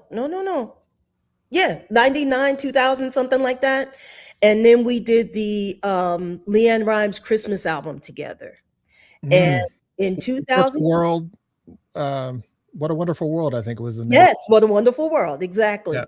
And we did that whole record together. And then we did a tour called Sisters in the Spirit, which was a gospel tour with Yolanda Adams. Who was it? Yolanda Adams, Juanita Bynum, Kelly Price, and a couple of other people. And this is the reason why I stepped away, because I had Leanne gave me that picture and she signed it. Oh, wow. Look at Leanne. Love her. I just happened to look up and was like, oh, yeah, this is Leanne. Yeah, all right, go ahead. Sorry. That's why I stepped away. I didn't mean to be rude. Be like, no, it's okay. It's okay. So we did that tour. And in the middle of that tour, we did Yolanda had went on stage one night. And Yolanda, she was going to do Just a Prayer Away. And that was the song. It basically starts out with just her and myself. And she wanted to do something different. Now, mind you, this is, this tour is church. So they, pretty much everybody treated it like a big old church service. So Yolanda said, Cassie, I want to do something a little bit different tonight. Is that okay? And I just shook my head, and Sheila was the musical director, and Sheila's mic was patched to our ears. And she said, Cassie, follow her. And I'm like, okay, that's what I plan on doing. So she started singing some song, got everybody into a frenzy, shouted herself off stage. I forget what the song was. It was like a hymn or something. And Yolanda killed it. And I just, wherever she went was where I went. And we're having intermission. And I'm just standing there, and everybody's like, man, you killed that. And then here comes Sheila from behind, grabs me from behind, and is like, cousin, I need you in my band, cousin. And I'm like, nice. What? I'm like, I didn't know what to say. I didn't know whether to laugh or cry or what. And I was like, really? She's like, I need you in my band. And so after that, she was the one that put together the crew that did the Vanguard, the NAACP crew, which was keyboard players was about 4 of us. It was myself, Matt Rohde, Phil Davis, Morris, and Frank McComb. Frank. Yeah. And John Roberts on drums, Lil John on drums, Raymond McKinley on bass, Kat Dyson on guitar, and then it featured Frank and Ashley Davis, Tamar, and Morris and Jerome. And yeah, it was just a big old Right. thing. Yeah, yeah. And we went from we rehearsed like 8 hours a day for 3 days. And then Thursday we went roller skating, and then Friday we did camera blocking, and then Saturday we did the show, and then we went to 3121 and had a party. And I wasn't in the band then, but he, that was my induction into the purple world. And it was probably one of the longest weeks of my life.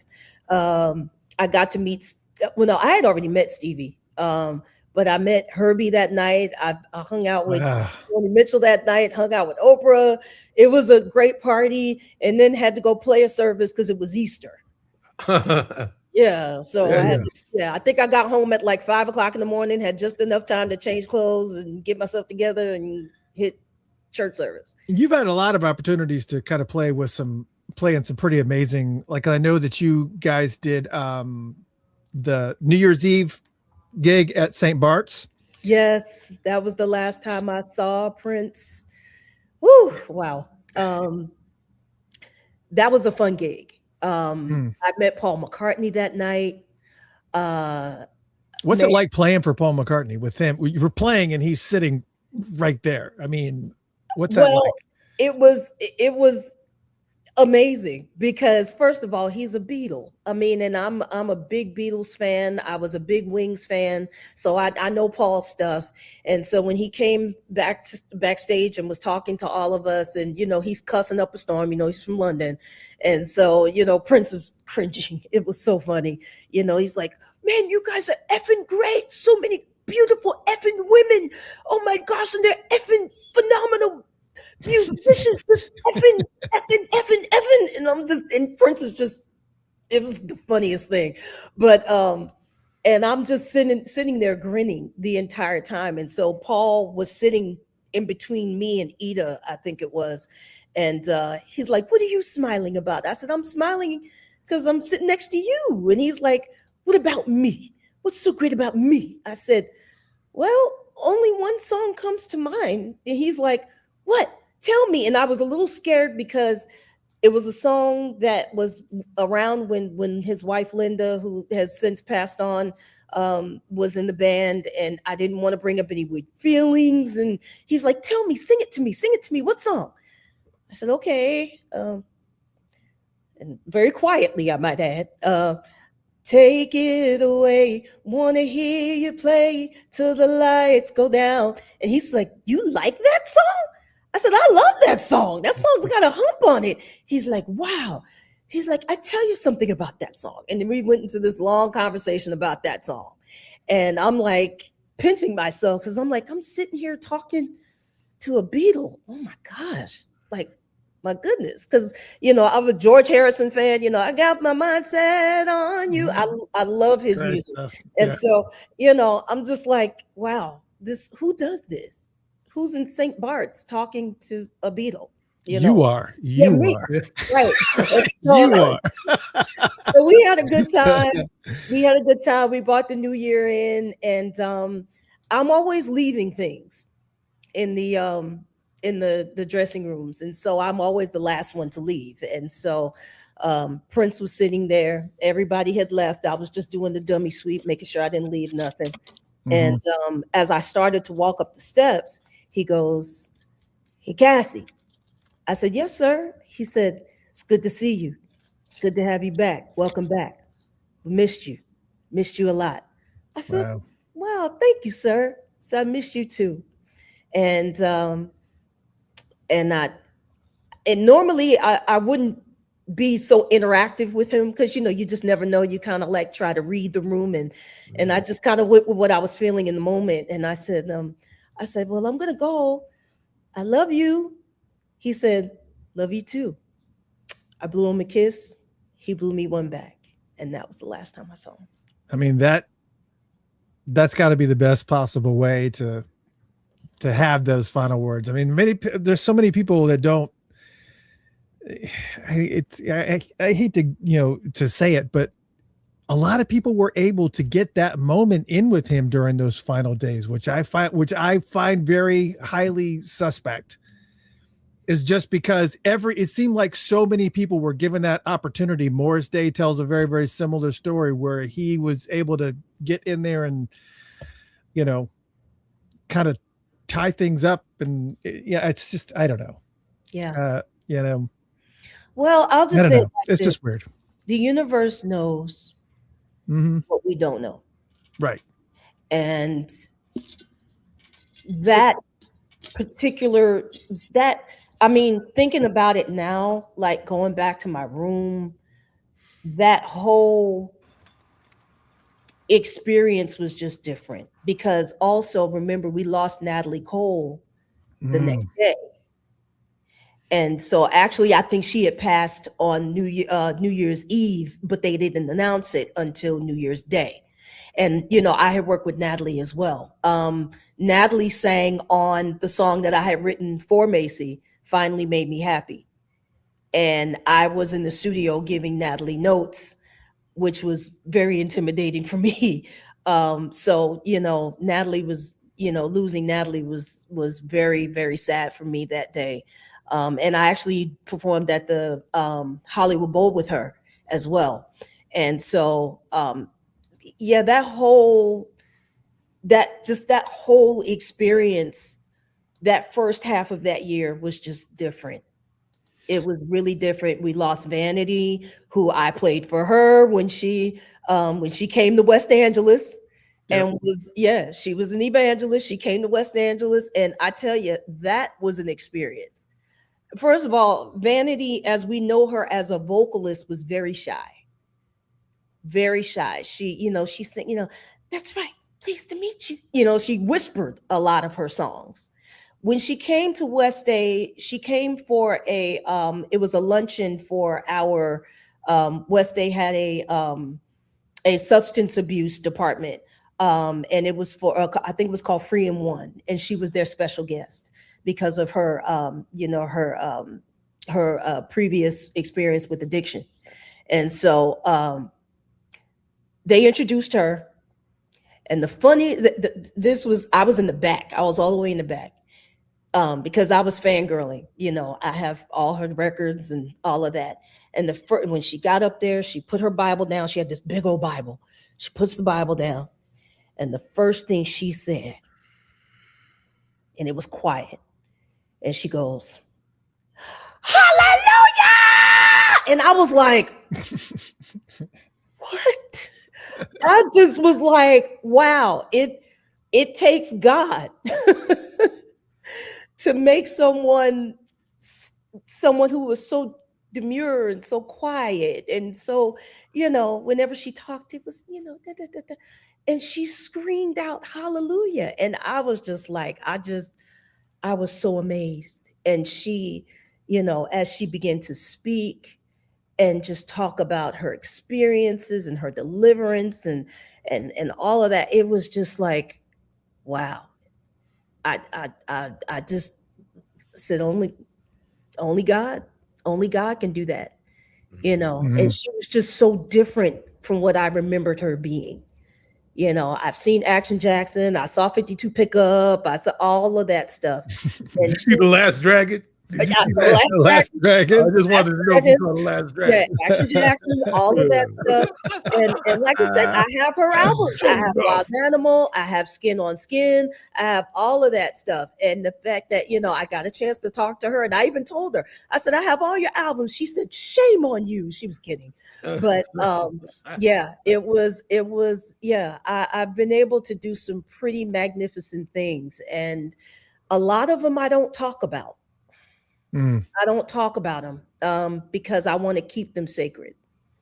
Yeah. I want to keep them sacred. I want to keep them precious. Oftentimes when we do the whole, social media thing and I'm not mad at it. I post sometimes. I don't post as much as I used to. But some things I just like to keep here. you know. Yeah. Yeah. I've seen some of your posts like this one.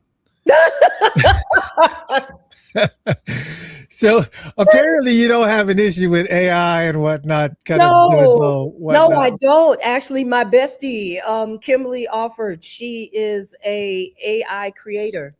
And so she that's what she does full time. She's got a film festival, an AI film festival that's coming up. So I get my AI on every now and again. She'll call me and ask me for a song for her videos and stuff like that. So but I was shocked that came out as nice as it did. I was a little scared. I was like, okay, AI, don't have me looking crazy out here. But yeah, it's pretty good. Yeah, it's a good one. It is. It's pretty accurate. Yeah, I look a little bit more like Shantae Moore there than you. I got that. Yeah, that's another person I used to play for. Oh, fantastic. Yeah. She is so underrated. I think she is a fabulous singer. She's phenomenal. I did her This Moment Is Mine tour, which is the record that Shantae's Got a Man was on. So it was a really good tour. Yeah. That was her first #1 hit.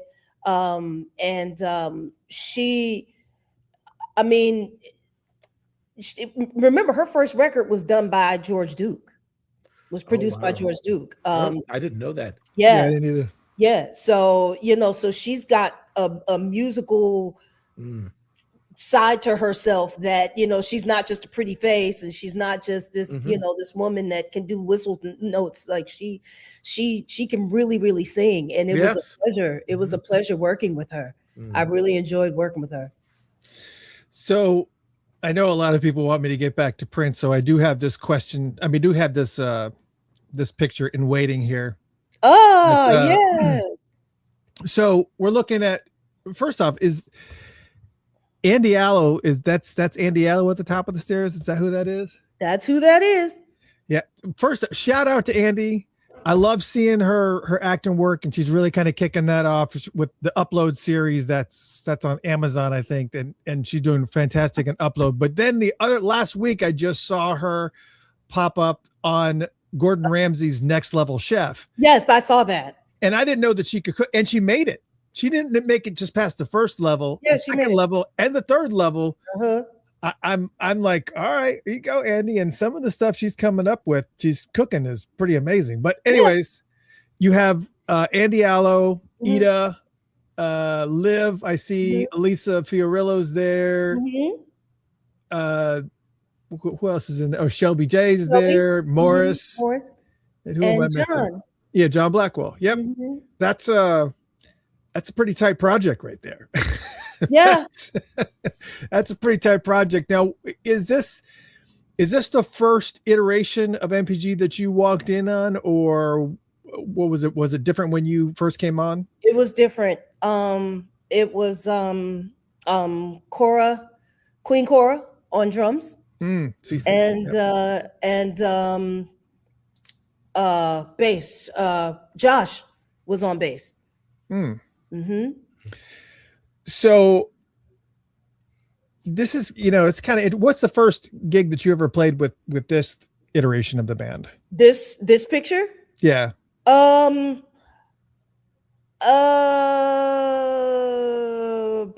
the Welcome to America. Yeah, I mean, you've done so many different. You've been on Welcome to America, because that was when Ida. That's when Ida came in. That's right. And here's the thing: I had met Ida before that when Ida was with Zap Mama, and they opened up for Macy at Hollywood Bowl. The drummer, what was Sean? I can't remember Sean's last name. That was Macy's drummer at the time. He was like, "You got to meet Ida." I was like, "Who's Ida?" He said, Zap Mama, check her out. He's like, "She's tight. She's bad." I'm like, okay. And I remember standing on the side of the stage listening to this female kill this bass. Like, oh my gosh. And it wasn't, it's interesting when people do the whole, females play, female players and all of that. And it's not just about us looking good doing it. Me, I'm like, can you play? That was my thing. And Ida was, oh my goodness, her ear is incredible, her feel. And so next thing I know, we're at Paisley getting ready to rehearse, and she walks up and she's like, "Hey, Cassie." I was like, "Ida?" She's like, "Yeah, remember me from Zap Mama?" I'm like, "Oh my goodness." And that young lady, oh my goodness, she learned 20 songs in like 2 days. She Yeah, had she's a her, monster. yeah, she had her charts. I mean, it was, yeah. I couldn't do nothing but feel for her because I was in that position 3 years prior to that. So, yeah. Yeah, I mean, her and you look at all the great female bass players. I mean, her and Rhonda and Yeah. Nick West, and I Mhm. mean, it's just like a laundry list Mhm. of. He had a really good eye for that. What was the first gig that you ever did with Prince in general? Was a Grand Palais in Paris. So the way that this whole thing kind of happened was co-ed, the female band that Sheila had put together. We had went to center staging, kind of locked ourselves in there, and started learning Prince's stuff. And of course, Rhonda and Kat were, they had an edge on me because they were, they had already played with him. And so in proper Prince fashion, you never get a date. You're just pretty much asked, are you available? Because 9 times out of 10 or 10 times out of 10, you're going to say yeah. And so he liked what he heard, and we killed it. I have to say, we were killing. We were definitely killing it. And I got the date. The date was July 16th, and that was my mother's birthday, her 70th birthday. Wow. And my mom at that point had just gotten out of the hospital. And I told Sheila, I said, I can't do this gig. I have to be with my mother. Like, I'm just, going off of what my gut is telling me. And she got it. She wasn't happy. None of it. I was upset. I and of course, when I put it to mom was like, no, you go work. Don't worry about me. I'm like, no, I'm going to be with you. It's your 70th birthday. This is a milestone birthday. I need to be with you. And so, yeah, so Prince went in a different direction. I believe that was the Renato and John and Rhonda had did the Montreux gig that we were rehearsing for. And I went and I was with my mother on her birthday. And I'm glad that I did because I had lost her that later on that year. And so August of that same year, I got a call and saying that Prince would like you to come to Paisley. And so I went and I ended up rehearsing with Morris for like 3 weeks. And then, we didn't have no gear because all the gear was gone to Paris with Prince. And, so I'm like working on a motif that had some broken keys and, and stuff. Yeah, it was real ratchet. But we made it work. Morris did a great job explaining everything. And of course, going off of what I remember how the songs went, it was that helped a lot that I knew a lot of the songs already. And then we were whisked off to Paris, and I got half of a rehearsal with the other version of the MPG. And that was my first show. And I just used my ear and played what I was told to play. And that was that. And it was amazing. Yeah. Prince is so vastly different from obviously most artists. I mean, there's never ever going to be anybody like him. Right. It's just not possible. But do you feel like was probably the main thing that you saw about him or his work ethic where you thought, oh, this is new. I've never seen anybody do that before? I think for me, it was the new versions of older songs. When we listen to these songs on the record, we get married to the arrangement.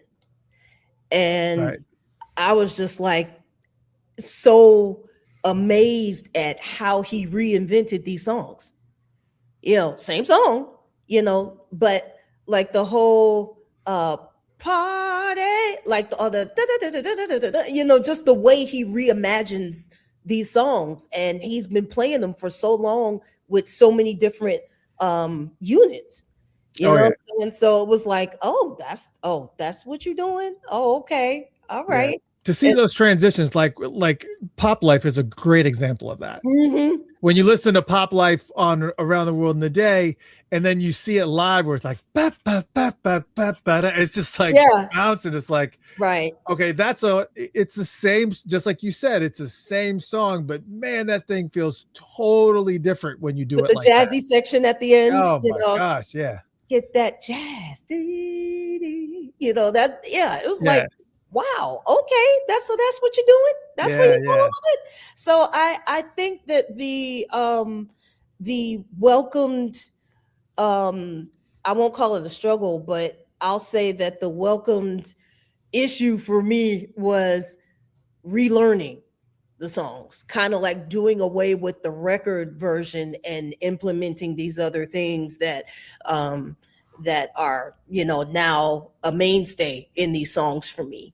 And so now I'm I give these arrangements to bands that I play with, when we do Prince's music. I play in a corporate band, one of the best corporate bands in Chicago, Gold Coast. What up? I give them the tidbits as much as I can, Do you live in Chicago? I do. Is that where you're at now? That's where I'm at right now. Really? Really? How often do you get Harold's chicken? You want me to be honest? At least once every 2 weeks, because it's right down the street. It's all right. I can walk to it. It must be still working then. Yeah. Yeah. Oh, it's working. Thank you. Yeah. Harold's is yeah. I love I didn't know you was in Chicago. You're right up the way. Yes, I am. I might be calling you. Let's make some music.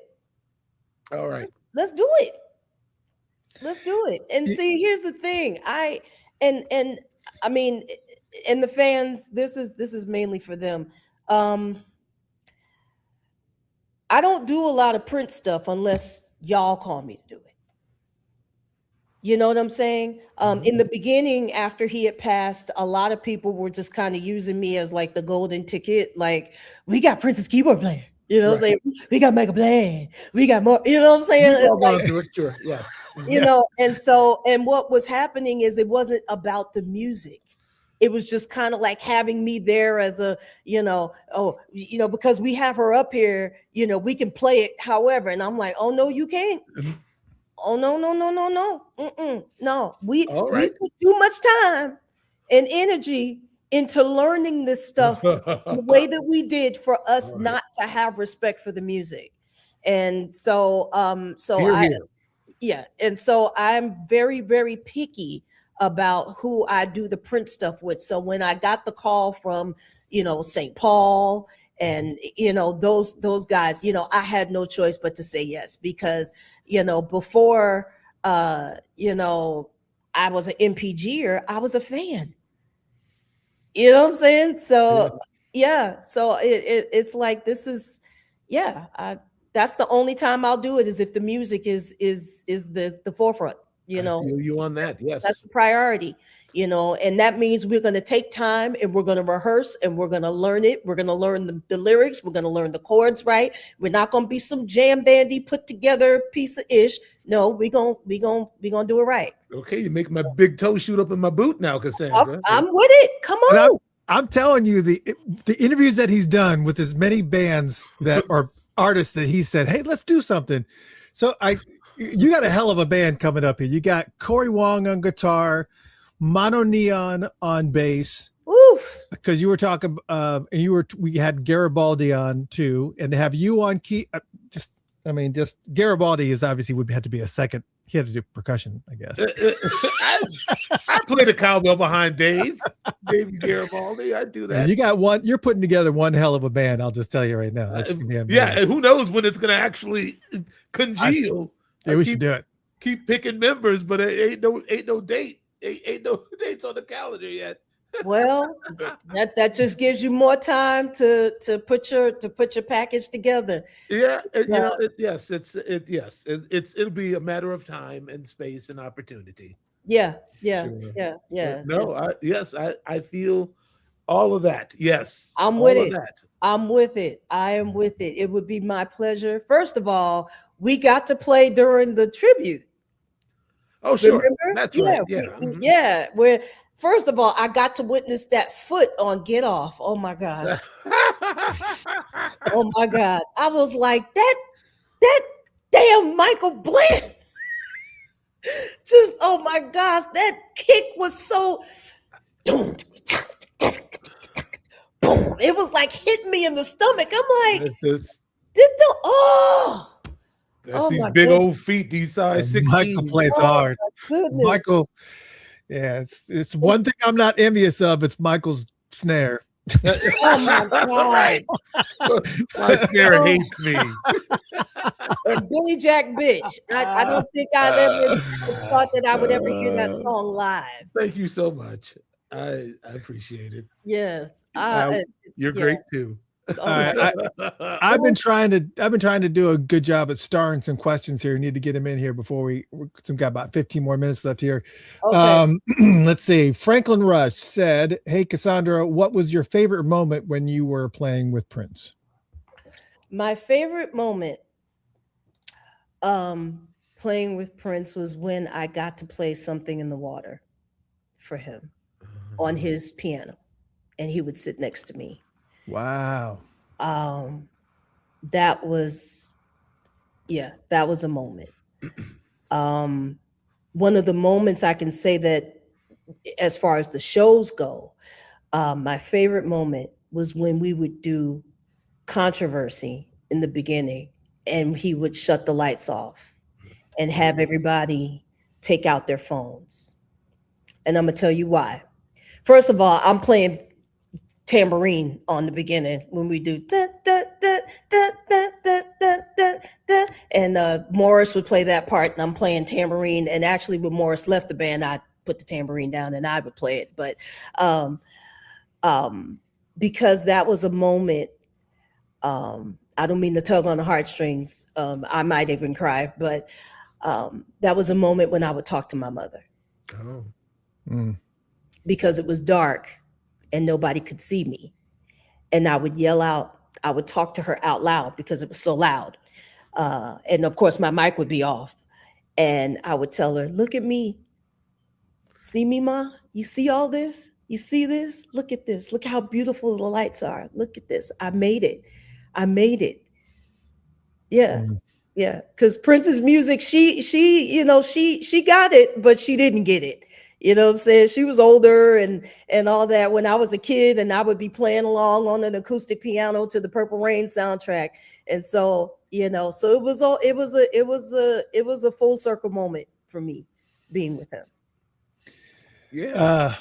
Paul Smith says, Cassandra, please talk about the 2011 Europe tour. I guess just kind of encapsulate what that tour was like for you is probably the best way to approach that. Yeah, that was the Welcome to Europe tour, I believe. That was a fun tour. We went through a lot on that tour. We lost some texts on that tour. Really? What happened? I believe somebody forgot to turn on somebody's guitar. And who is that somebody? Go ahead. I'm sorry. I have to be me. That's just who I am. Go ahead. And so so let me tell you about the day before. So we all know that most guitar techs don't play, right? But this particular guitar tech, I'm not going to name his name, but he could play. and Prince found out that he could play. And Prince would give him a guitar and have him play acoustic guitar on some stuff. And so so he came to me one day, we were having lunch or something, and he said, Prince has got me playing on stage with you guys. I got my iTunes right here. Give me some stuff to listen to. I want to listen to the stuff that he listened to when he was coming up. I said, oh, that's easy. Jimi Hendrix, Carlos Santana, Joe Pass, I think it is Joe Pass.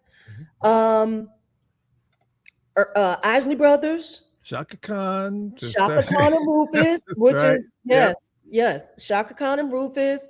Yeah, I said that's a good start. Yeah, I said get in any of that, and you'll be good.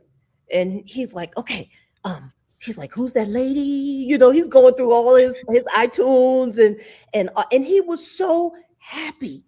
Oh my gosh, I'm like, that was the cool thing about Prince, is that he knew what you needed. He could see things in you that you didn't see in yourself. And he knew what he had to do to bring that out of you. And so he got, you know, like I said, dude was, you know, geeked up and had his iPod and blah, blah, blah, blah, blah. He forgot to do what was he supposed to do? And he got the boot that night. Just for making just that. I mean, everybody has this one day. One. It only takes one day. Yeah, but I mean, you know, if the guitar's not on, can't you just? I mean, I get it, but listen, man, you just walk over there and go click. I'll have a talk with him after the show. Just click and then listen. Still talking. He wasn't always that cutthroat. I saw a couple. I won't name any names, you know, but I saw some things happen. You know, one time on the Nude tour, he jumped on top of the piano to take the Purple Rain solo with the guitar, and no, the distortion wasn't on. It was direct and dry and was plinky. Hey, that's different. He put that guitar down and he got back on the piano and soloed his way out of it. You know, now somebody got cussed out, but he lived to fight another day. I mean, but you're messing with, you know, this person didn't live to fight what nothing. Billy Sparks say, this is a business. It's a business. That's right. I think I have that, don't I? I know. Yeah, I know I do. That's legendary. This is a business. Yeah. And you ain't too far gone to see that yet. That's right. Oh man. Yeah, I got it. Wow. Listen, yeah. Right. Yes. You know, it's responsibility, man. Yeah. You have to And take I it felt serious. bad.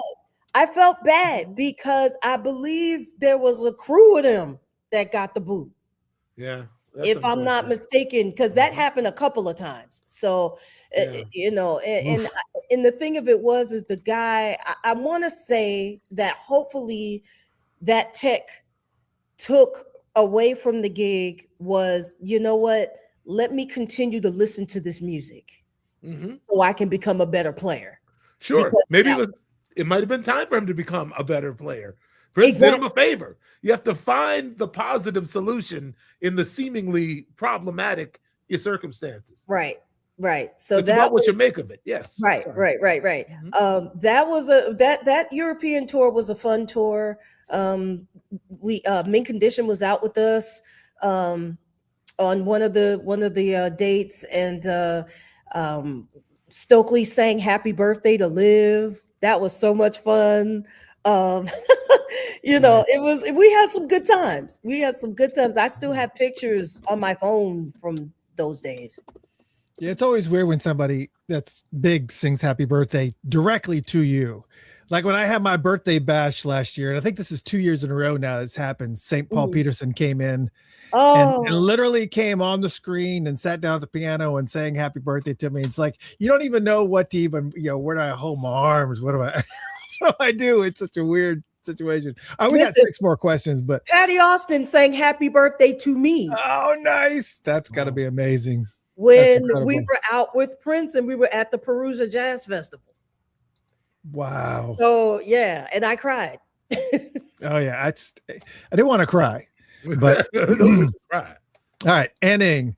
Ann is a big time Funkatopian here. Question for Cassandra. I have heard other musicians who play with Prince say that you are the keeper, rememberer of information. For instance, the key all the songs are in, how to play all the songs, all the notes, all the transitions across all the Prince areas. How do you do it? The gift that God has given me. I have good recall. I've had that recall since I was a kid. I'm gonna just kind of talk about the elephant in the room that a lot of people don't want to talk about or don't like to talk about in regards to me. But I have an eye condition called nystagmus, and I think God just chose to put what was supposed to be in my eyes and my ears, and that's how I've been able to do what it is that I do. I've been able to make a good living out of it, been able to meet great people like Michael Bland and yourself, and you know, and do some pretty cool things and fantastic things in this lifetime as a result of it. And that's just how I always have been. You know, when I listen to music, I'm a critical listener. And so when I learn a song, I learn everybody's part, because you never know when you're going to be put on blast to do something. So even though I may not be singing in a band or singing lead, you know, somebody might break a toe or something or whatever. And somebody will put a mic in front of me and say, here, sing the song. And I'm like, okay, and I'll sing it, you know? So that's how I do it. Well, and you know, some of that stuff obviously just got to come to you naturally. I think it just happens. Some people just have that kind of mind where it's just, you just start cataloging things, you don't even realize it. I'll be going down the road, listen to the radio, and hear a song come on the radio that I haven't heard since the 80s. And I remember every single lyric to it. It's like, what's happening in my brain that you stored these lyrics to this obscure song that you haven't even heard in 3 decades. It's insane. Yeah. This is the same question, similar to the previous one. Mary says, can you speak to playing at the Forum in LA? And thank you for coming on. This is from Mary Thice. Hi, Mary. Thank you for your question. The Forum was a really cool gig, was a really cool time. First of all, I got a chance to work every day and go home because I lived in LA. So that was fun. And it was kind of reminiscent. The idea behind that whole tour, or that whole 21 nights, was Prince wanted to capture what it was like for when he was going to shows. You know, back then, you know, the tickets were $25. You know, and so the tickets for the Forum were $25. You know, the general seats were $25, and then they had the VIP seats. And so he wanted to capture what it was like when music was music. You know what I'm saying? When, you know, when we were coming up and we would go to these concerts, and, you know, we went there for the music, you know, to capture that kind of, I guess, nostalgia moment. And that was fun. We had a good time. We would do the show, and then we would have the after show, and, you know, there would be a DJ, and we're singing DMSR and, you know, all of that. It was so much fun. So much fun. I got to meet members of the Bad Girls Club, which I was privately watching. That was like one of my my little ratchet reality shows, and they came to the concert. I got to meet Boris Kodjoe and his wife, and it was Irene Parker. Yeah, I got to meet them. She came up to me and gave me a hug. I said, I've never met your husband. I'm such a fan. And she took me by my hand. She said, baby, come meet Cassandra. Come meet Cassandra. And he was like, oh my gosh, you're the keyboard player, right? I was like, yes. He was like, oh man, I had never been to a concert like that. And we just started talking. I met Bill Duke that night. Oh wow. Yeah. I mean, it was amazing. It was very amazing. cool. Yeah. So what are you doing? So what are you doing now? What can fans look forward to if they want to see you live again? Are you still teaching, by the way? I know you were. I'm on sabbatical right now. Okay. I had to take a break because I have been here for 7 years. Yes, Michael, I've been here for that long, and you didn't know. In Chicago. In Chicago for 7 Right up years. the road. Right up the road. And Eating so chicken. I was actually trying to do the bi-coastal thing when I moved here, when I got the job rather, and it just didn't work out. So I just ended up moving. And so I said, let me take a break. So I took a break, and I'm getting ready to go for my master's in September. And as far as playing goes, playing with Gold Coast, and I plan on doing some shows. I've been kind of in hiding in regards to the playing thing as far as my stuff goes, just because the teaching kind of was the priority. And now that I've, kind of decided to take a break, now I'm really getting into, wanting to be out front. So yeah. So I'll be doing some other stuff. I'll be posting more, I promise. And because you don't know how many DMs I get. When you coming back on Facebook Live? I miss you playing. So yeah, so I'm gonna be doing, some, online lessons, blah blah blah blah blah. Nice. Yeah. So Well, I'm glad that you found Funkatopia, because I had tried to reach you, and I don't remember how it was that I was trying to reach you in the past, but I happened to, we did a post and you commented, and I was like, oh, she's right there. This would be a perfect opportunity, because I was trying to get you on the show years ago and I never got a response, but this was great that you've, became a Funkatopian, and we were able to get you on, because I've been following you for a while. I just kind of because there's so many Prince rooms on Facebook. Yeah. I was in Purple Peace for a minute, and I think I'm in like 2 or 3, because there were so many people sending me invitations. I'm like, I can't join them all, y'all. Come on. And so, the 3 that I did choose to be a part of, they kind of keep me in the know of what's going on, and, things going on, and, people doing tribute shows, and, blah, blah, blah, MPG is going to be over here, and, the revolution is going to be over here. And just, I have to say this, that, because someone asked me, well, what, you being an MPGer, well, how do you feel about the revolution? I love the revolution.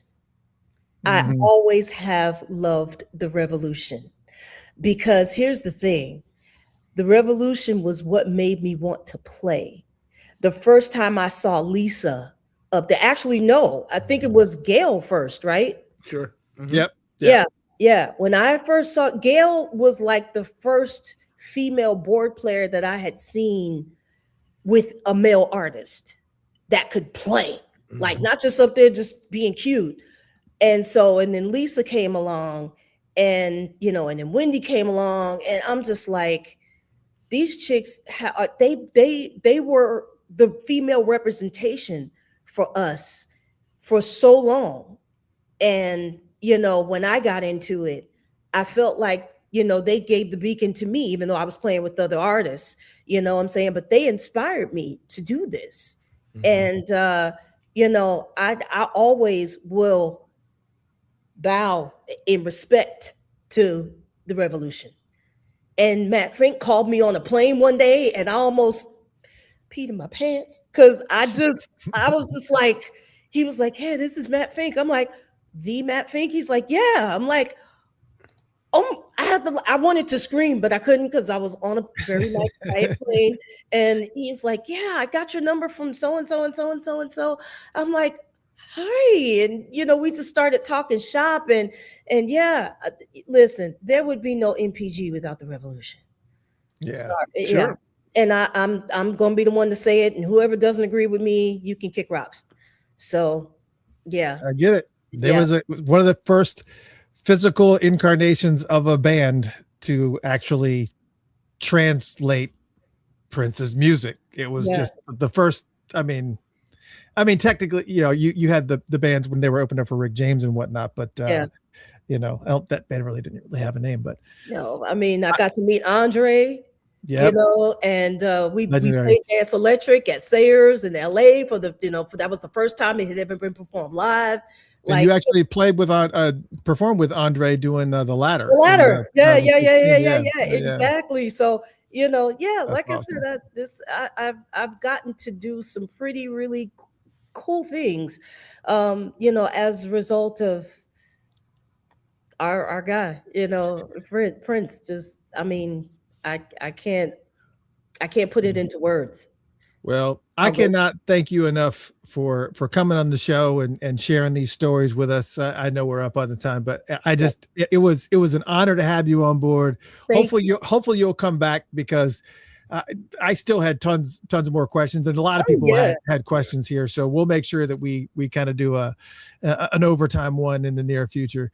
Ladies and gentlemen, you got to give it up for the one, the only Cassandra O'Neal. Thank you. Please follow me on Facebook. I've got some really cool things coming up, and I'm going to need your help, Purple Family. I need I'm going to need some advice from you guys. Some songs that you want to hear, songs that there's something that I'm putting together that, Chris, I think I'm going to need your help on what I can play and what I can't play. I can probably help you there. Yeah, with this estate thing, I don't know, but I'm putting together something. But this is not just going to be about Prince's music, but this is just about music altogether. Songs that you want to hear performed live that you've never heard before. It could be as rare as Tina Marie's "Lover Girl." I don't care.